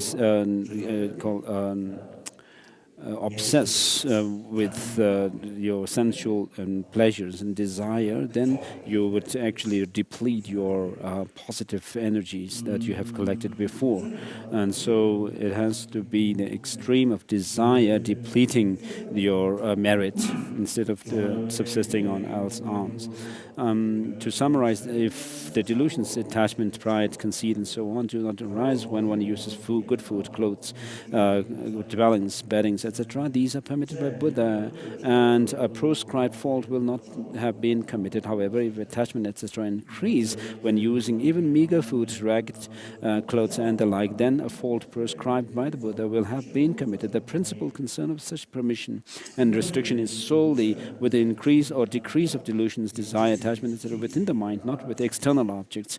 The basket of knowledge clearly explains the specific characteristics of phenomena and the general characteristics such as impermanence, suffering, and selflessness. Listening to, thinking about, the acting on such teachings will automatically rectify the wrong views such as purity, happiness, impermanence, and conceptions of self, which are all the wrong kind of views, misperceptions, and from which spring the misconceptions that deviant ethics and aesthetics practices are worthwhile. For this reason, the basket of knowledge was explained as an antidote to clinging to the superiority of one's own view. Next, there are three reasons relating to that which is to train, in which to train. The basket of discourse takes the three trainings as its subject matter, while the purpose of the basket of discipline is to establish two trainings of ethics and meditative stabilization, and the purpose of the basket of knowledge is to accomplish the training of wisdom. The three baskets were revealed in accordance with these three reasons too. However, how do the three trainings of the Mahayana and Hinayana form the content of the basket of discourses? So according to the ethics of Hinayana, the basket of discourse explains the discipline of individual emancipation vows, which restrain the mind stream, the maintenance of completely pure behavior and tradition, and the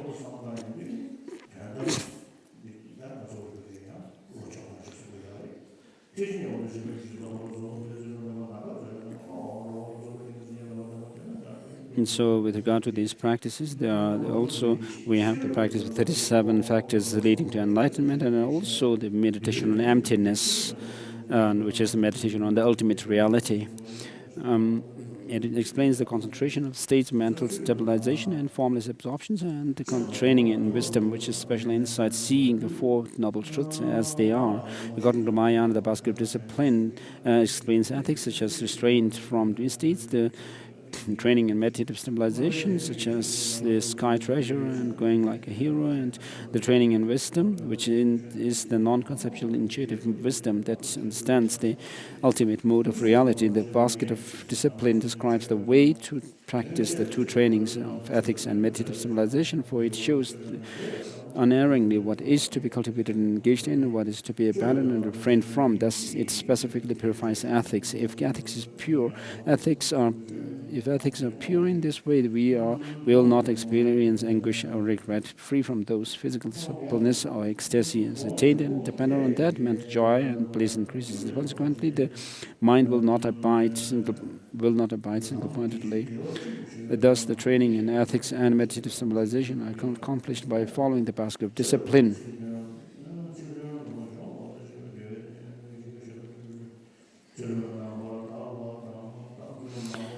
The basket of knowledge describes the way to accomplish the training in wisdom by clearly classifying the characteristics of all phenomena, studying them generates the wisdom correctly, cognizing the characteristics of all phenomena, thereby specifically achieving the higher training of wisdom. Lastly, the reason relating to what is to be known, the discourse explains the doctrine and its purposes. Discipline accomplishes the practice of the doctrine and its purpose. The knowledge yields mastery of the doctrine. The purpose and related topics. The discourses reveal the inner meaning of the Dharma by explaining in great detail the terms, words, and syllables, and the meanings they convey. That is, the meaning of aggregates and constituents and sources, etc., or the aggregates and constituents, etc., or phenomena. The meaning of 8 interpretive discourses, or the doctrine of the path of 10 virtues by which to obtain high status, and the meaning of 37 paths are directed towards the enlightenment by which to gain the qualities of definite goodness. The purpose of this explanation is to enable one to train accordingly. The way of basket discipline achieves the purpose of the Dharma is that in leading to purity of ethics and through revealing the meditation on ugliness, the delusions are subdued. When such insights and realizations are actualized in the mind stream, the purpose of Dharma is achieved. Study of the basket of knowledge results in mastery of the doctrine, its purpose, and related topics.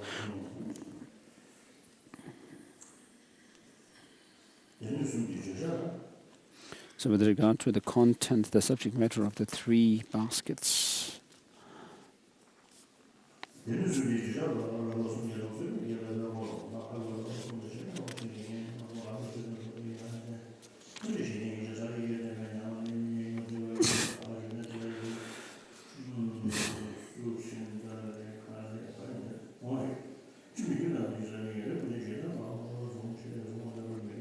So, chapter 4. What then are the 3 trainings? First is the higher training in ethics, which is the foundation of all qualities, and the summary of the essential practice of Buddha's teaching. As Nagarjuna says in friendly letter, discipline is taught to be the foundation of all qualities, as the earth is for the animated and inanimate. There are many kinds of ethics based on the discipline of avoiding the 10 unwholesome actions. When codified, there are 3 sets of these: the ethics of individual liberation, ethics bodhisattva, and that of the sacred mantra. And so as long as you are a Buddhist, you should avoid the 10 non-virtuous actions. And so this is the first stage, which culminates in the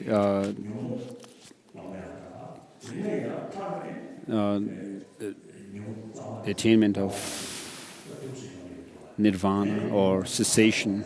And so right from the beginning, you restrain your body, speech, and mind, and then you build on that the rest of the practices. And so first is to avoid the non-virtuous practices, and then the second, in the middle, you should meditate on selflessness and overcome delusions or afflictive emotions.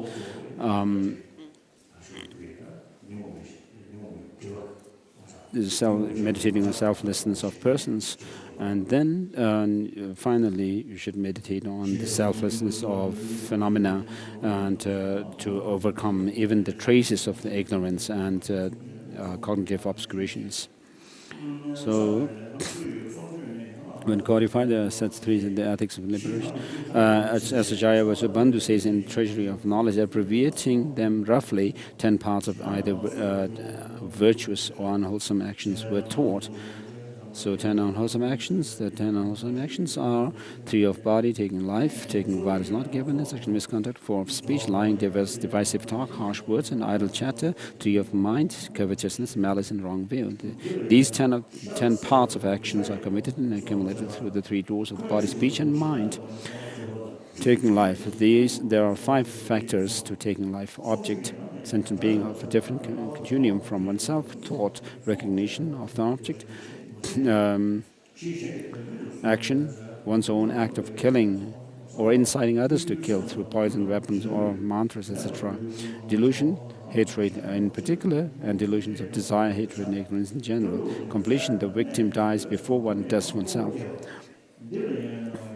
When these 5 parts of action of taking life is complete, with these 5, the path of action of taking life is complete. If any of these factors is missing, the path of action will become complete, although a fault is will still have been committed. This should also be understood with reference to the actions described below. There are 3 categories of taking life through attachment because of craving for meat, taking life through a hatred because of malice, and taking life through ignorance, as for example in making animal sacrifices. Of all the acts of taking life, taking that of a foe destroyer, one's guru or parents, ordained beings, the learned, and so forth, are the worst. Taking what is not given, object, something. Please read on.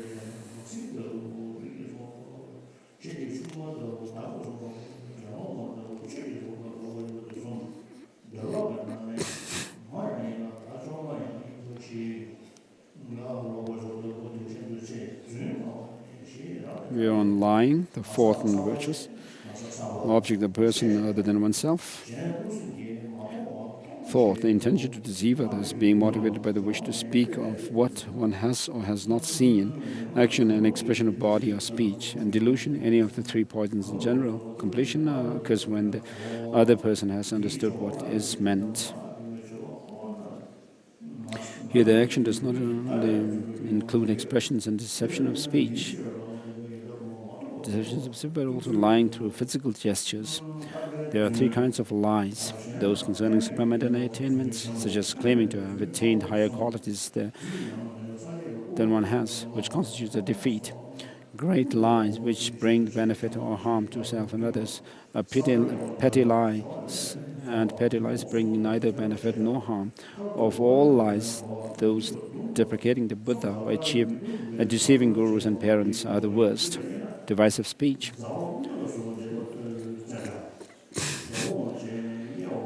Object, other people living in harmony. Thought, the wish to divide them. Action, to begin to do so. Delusion, hatred in particular, and the 3 poisons in general. Completion, when the purpose is accomplished.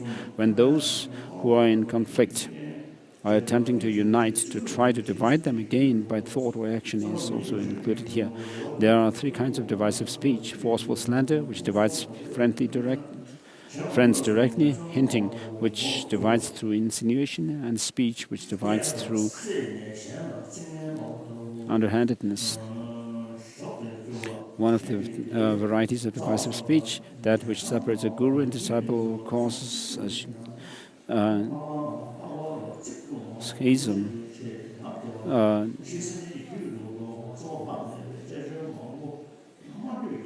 Schism in the spiritual community is the worst. Harsh words. Object, the mind of a sentient being. Thought, the wish to speak unpleasantly. Action, to make a foot in it. Delusion, hatred in particular, and the 3 poisons in general. Completion, the action, expression of speech. There are 3 categories of harsh words: rough speech, directly exposing the bad qualities of others, speaking roughly by implication, mixing harsh words with jokes, and oblique rough speech, telling others of their friends' bad qualities, of the varieties of harsh words. Those spoken to parents and superiors are the worst. Idle chatter, object the mind of a sentient being, for the wish to chatter incessantly without care, action to begin to voice songs, flattery and so forth, delusion, ignorance in particular, and its importance in general, completion, the actual expression of speech. There are three kinds of idle chatter: mistaken speech, such as the recitation of heterodox, recitations of the heterodox, nonsense like worldly gossip, and uselessly speaking the truth, such as the teaching the doctrine to an appropriate vessel. Of the varieties of idle gossip, that which distracts those who aspire solely towards the Dharma is the worst. Covetousness.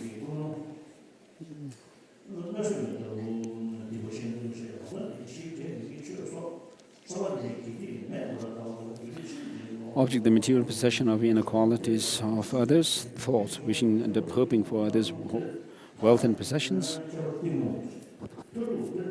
Action, to think of it repeatedly. Delusion, attachment, in particular, in three parts in general. Completion, to perform the action repeatedly. Abandoning shame and embarrassment and not to apply antidotes. There are three kinds of covetousness: attachment to class and family lineage, which is covet what is one's own; attachment to others' wealth, which is to covet what belongs to others; and wishing for treasure beneath the earth, which is to covet what is neither of these. Now, varieties of covetousness: the covet to covet the possessions of a renunciate is the worst. Malice.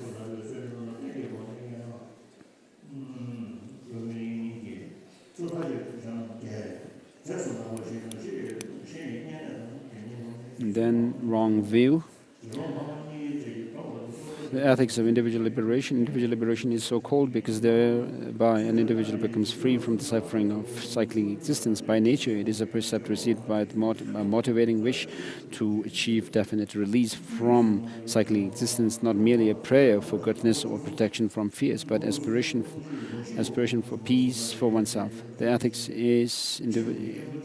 of individual liberation are to abandon harming others as well as the primary and secondary thoughts to do so. If the ethics of individual liberation are classified according to the holder, Vesabandhu says within the four general categories there are 8 kinds of individual liberation. These are the layperson's one-day vow, both laymen's and laywomen's vows, both male and female novice vows, the probationary nun vows, and the both fully ordained monk and nun vows. These are the 8 classes of individual liberation vows. There are 8 precepts to be observed within the layperson's one-day vow, and the 5 laymen and women's general precepts. A novice has 36 precepts of observation and abandonment, including the minor faults to be avoided. On top of the novice precepts, a probationary nun has 6 root and 6 secondary doctrines, 12 precepts in all, which she must observe. A fully ordained monk must observe 253 precepts, which include our 4 defeats, 13 mementos, 30 propelling downfalls, 90 solitary simple downfalls, and 4 individual confessions, and 112 falls.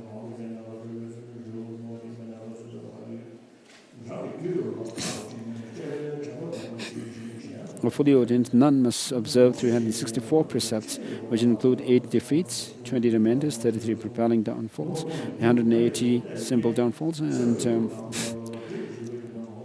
11 individual confessions, and 112 falls. The first of the 8 categories of individual liberation, the lay person's one-day vow, is efficacious because it's observed for the duration of 1 day. The remaining 7 must be observed until death, for they are received for the duration of this life. The recipient of these vows should be free from such hindrances as being obstructed from generating the vows by having performed the boundless action, not receiving the permission of one's rulers or parents, which hinders maintaining the vow.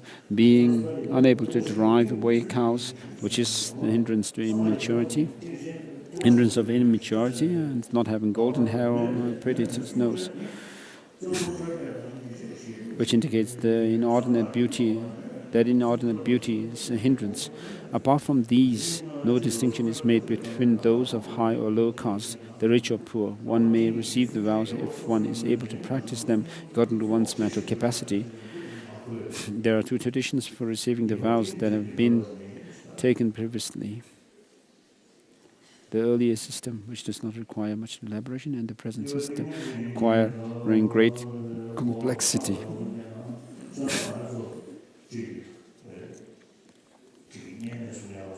So with regard to taking the vows, such as the one-day vow, or the layperson with vows, upasaka and upasaki, within which there are the layperson with all the 5 precepts, and a layperson with 5 precepts and keeping celibacy, or you can take either 1, or 2, or 3, or 4 vows.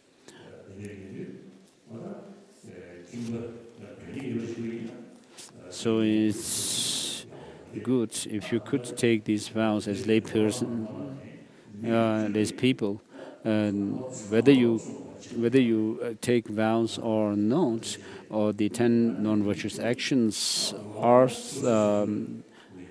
something which we as Buddhists must avoid.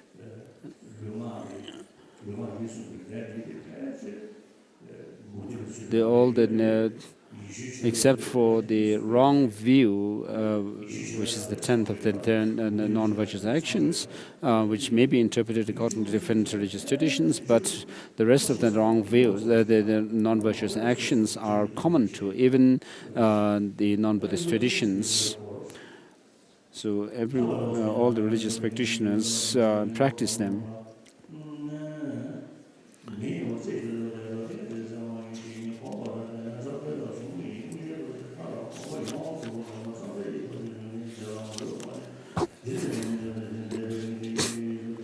So it's all necessary. I finished reading chapter 4, and we're on chapter 5, Training in Meditative Stabilization.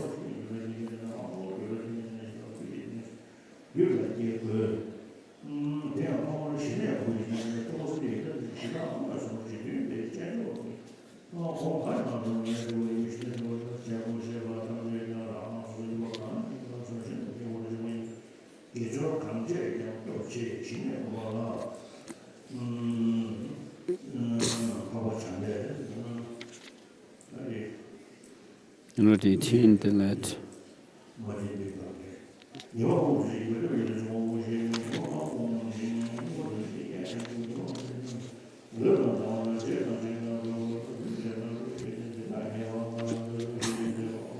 In chapter 5, and the first page 31, then page 32.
Page 34.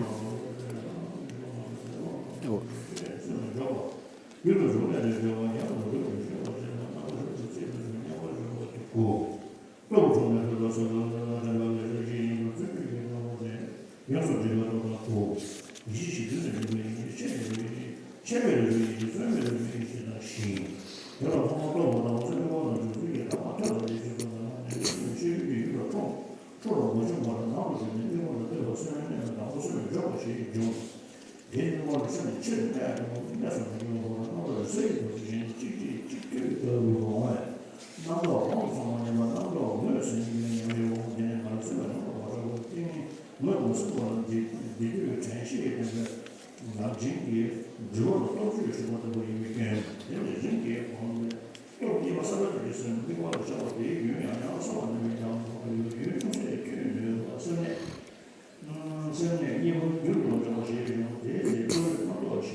So, of course, the three realms of existence are mentioned in the text.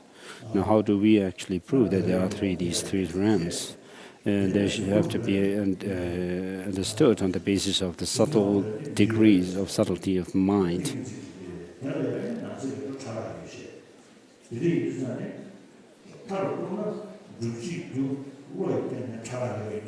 So because there is the degrees of subtlety within the mind, therefore, as a result of using the mind, there are these degrees also of this, subtleties within the result or the fruits that they brought about. And therefore, we have the three realms of existence on the basis of the mind and the different degrees of subtlety, where the higher realms are more have more of a concentration, single-pointed concentration than the desire realm mind.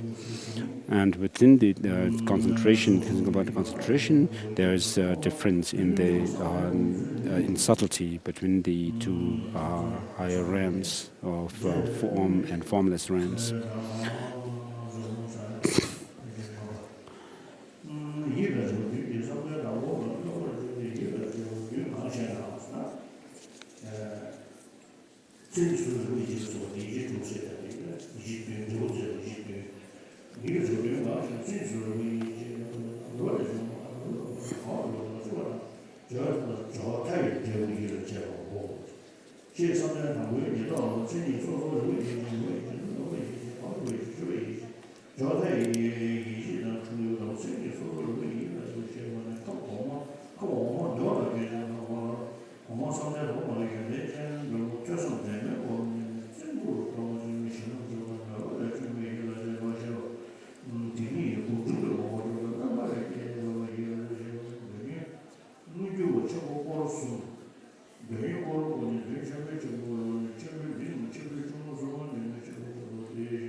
So with regard to, on page 58, there are mentions of the 9 sets of desire delusions and the 3 sets of great desire delusions.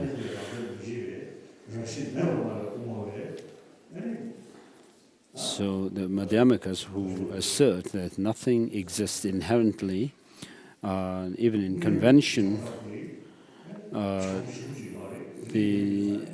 their explanation and the demonstration of the final reality of things is very subtle. Those philosophical schools which assert that things do have some inherent existence have their presentation of the afflictive emotions. And because all these afflictive emotions, when we make this division into 9 delusions within the desire realm, we have to really go into this subtle presentation of them from the point of view of the Madhyamikas, who reject any inherent or intrinsic existence even in convention.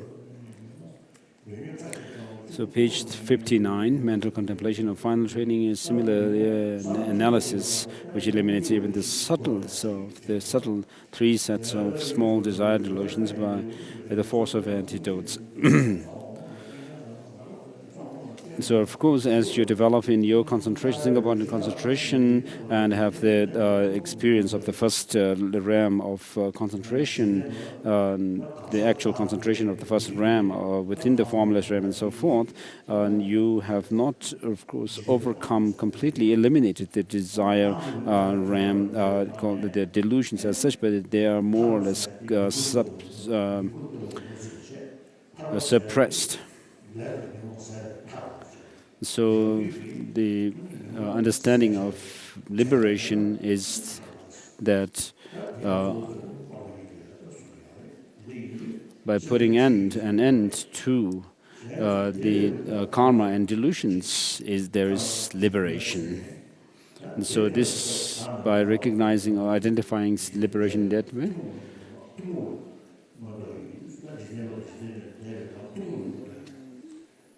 then when we develop these concentrations, we have the concentrations which are common to the worldly experiences, and then there are those which are transworldly.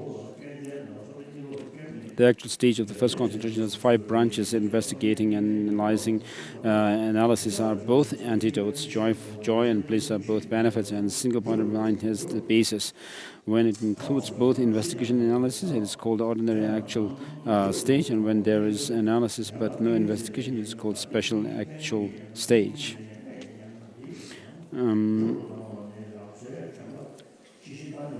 The preparation for the second concentration is to recognize the drawbacks of the first concentration and the flawless qualities of the second through mental contemplation of knowledge of individual characteristics and so forth. When one is thereby freed from attachment to the first concentration, the second will be attained. The actual stage of the second concentration has 4 branches, such as perfect clarity, etc.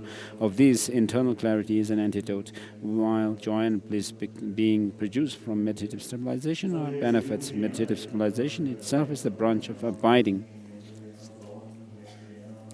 Here, internal clarity refers to mindfulness, introspection, and equanimity of that very stage. Because it has abandoned all internal conceptions, it is called internal clarity. The preparation for third concentration is to recognize the drawbacks of the second concentration and the qualities of the third through the analysis of the 6 mental contemplations. When one is thereby freed from attachment to the second concentration, the actual stage of the third concentration will be attained. And then actual stage of the third concentration has 5 branches: mindfulness, introspection, and equanimity are antidotes. As joy has been abandoned, bliss is the benefit. The meditative stabilization is the branch of abiding.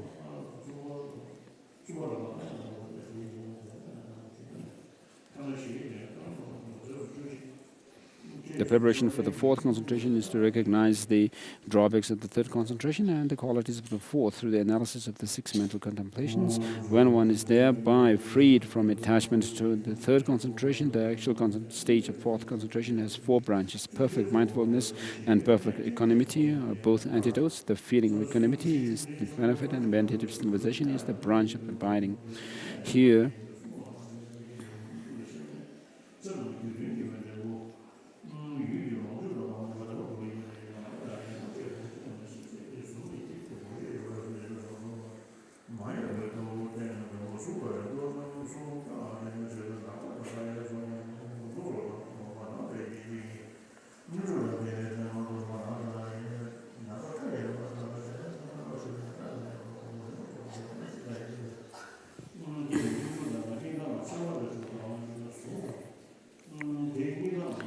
perfect mindfulness refers to complete freedom from the 8 faults of concentration, so it is free from both investigation and analysis, which example fire in relation to the first concentration, from the feelings of pleasure and pain, which arise concomitant with sense perception in relation to the second concentration, from the feelings of bliss and unhappiness, which arise concomitant with mental perception in relation to the third concentration, and from inhalation and exhalation in relation to the fourth concentration. The above branches of concentration are 18 in name, but 11 in actuality.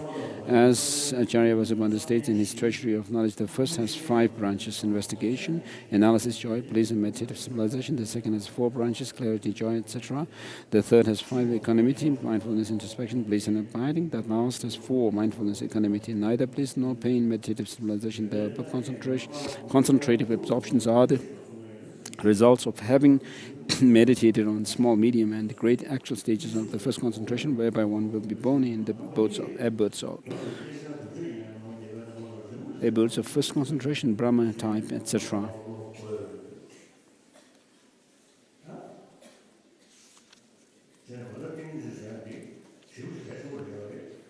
So, chapter 5 finished. So, single-body concentration is very important, without which you cannot achieve the higher qualities. So, with reference to the mantra of Harsutra Gati, the first Gati refers to attaining the path of accumulation, of course, which may be attained without the attainment of single-pointed concentration of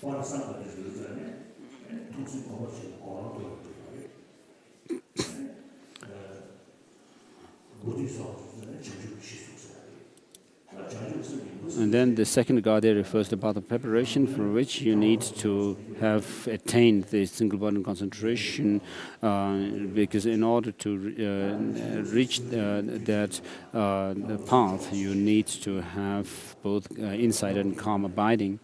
And in relation to the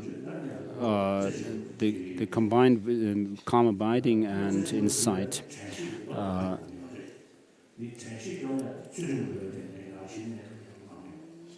and then the path of seeing, referred by Paragate, and then Parasamgate refers to the path of meditation, which is familiarizing with what you have realized.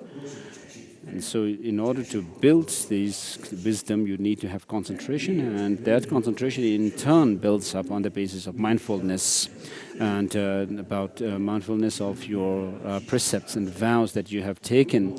And so regarding myself, even in dreams, I remember I am a monk. And with the help of mindfulness introspection, you build your concentration, which in turn builds up really single-pointed concentration, and then that in turn builds up powerful wisdom. And so for Buddhist practitioners, concentration, single-pointed concentration is very important. And when I was a child in Tibet, in Nobulenga or Padala, I was doing meditation. So in our text, there is mention of starting your meditation practice with short sessions, but more number of times, and then you can extend your session longer and longer. And then there's also the mention of the prescription of doing meditation in 4 sessions in a day. So through familiarization, one can actually develop this.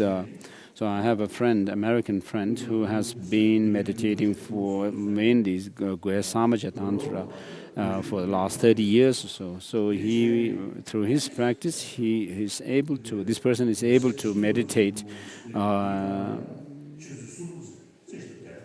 the clear light nature of the mind, of something very close to the clear light nature of the mind, and stay in that meditation single-pointedly for about 3 hours.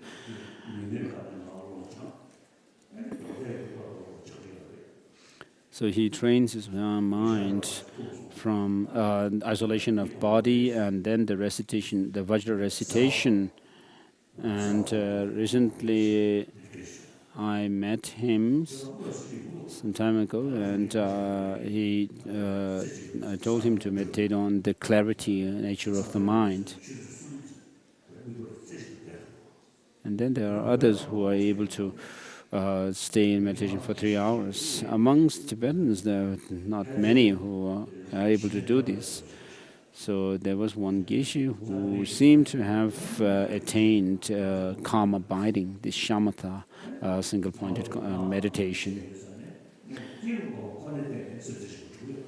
So within the context of Tantrayana practice, one actually develops the single-pointed concentration through the practice of generation stage.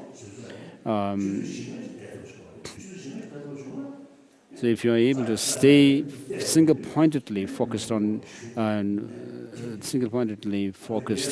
whatever you are meditating on for about 3, 4, 5 hours, then that is the measure of having developed a single-pointed concentration. So I have some friends who are able to maintain such single-pointedness of mind. So this comes through effort and familiarization. So we have finished chapter 5. Giving a Thanksgiving mandala. Mandala kam niyatayami. Do you know? While I do the concluding ritual of the initiation, say this prayer of the words of truth.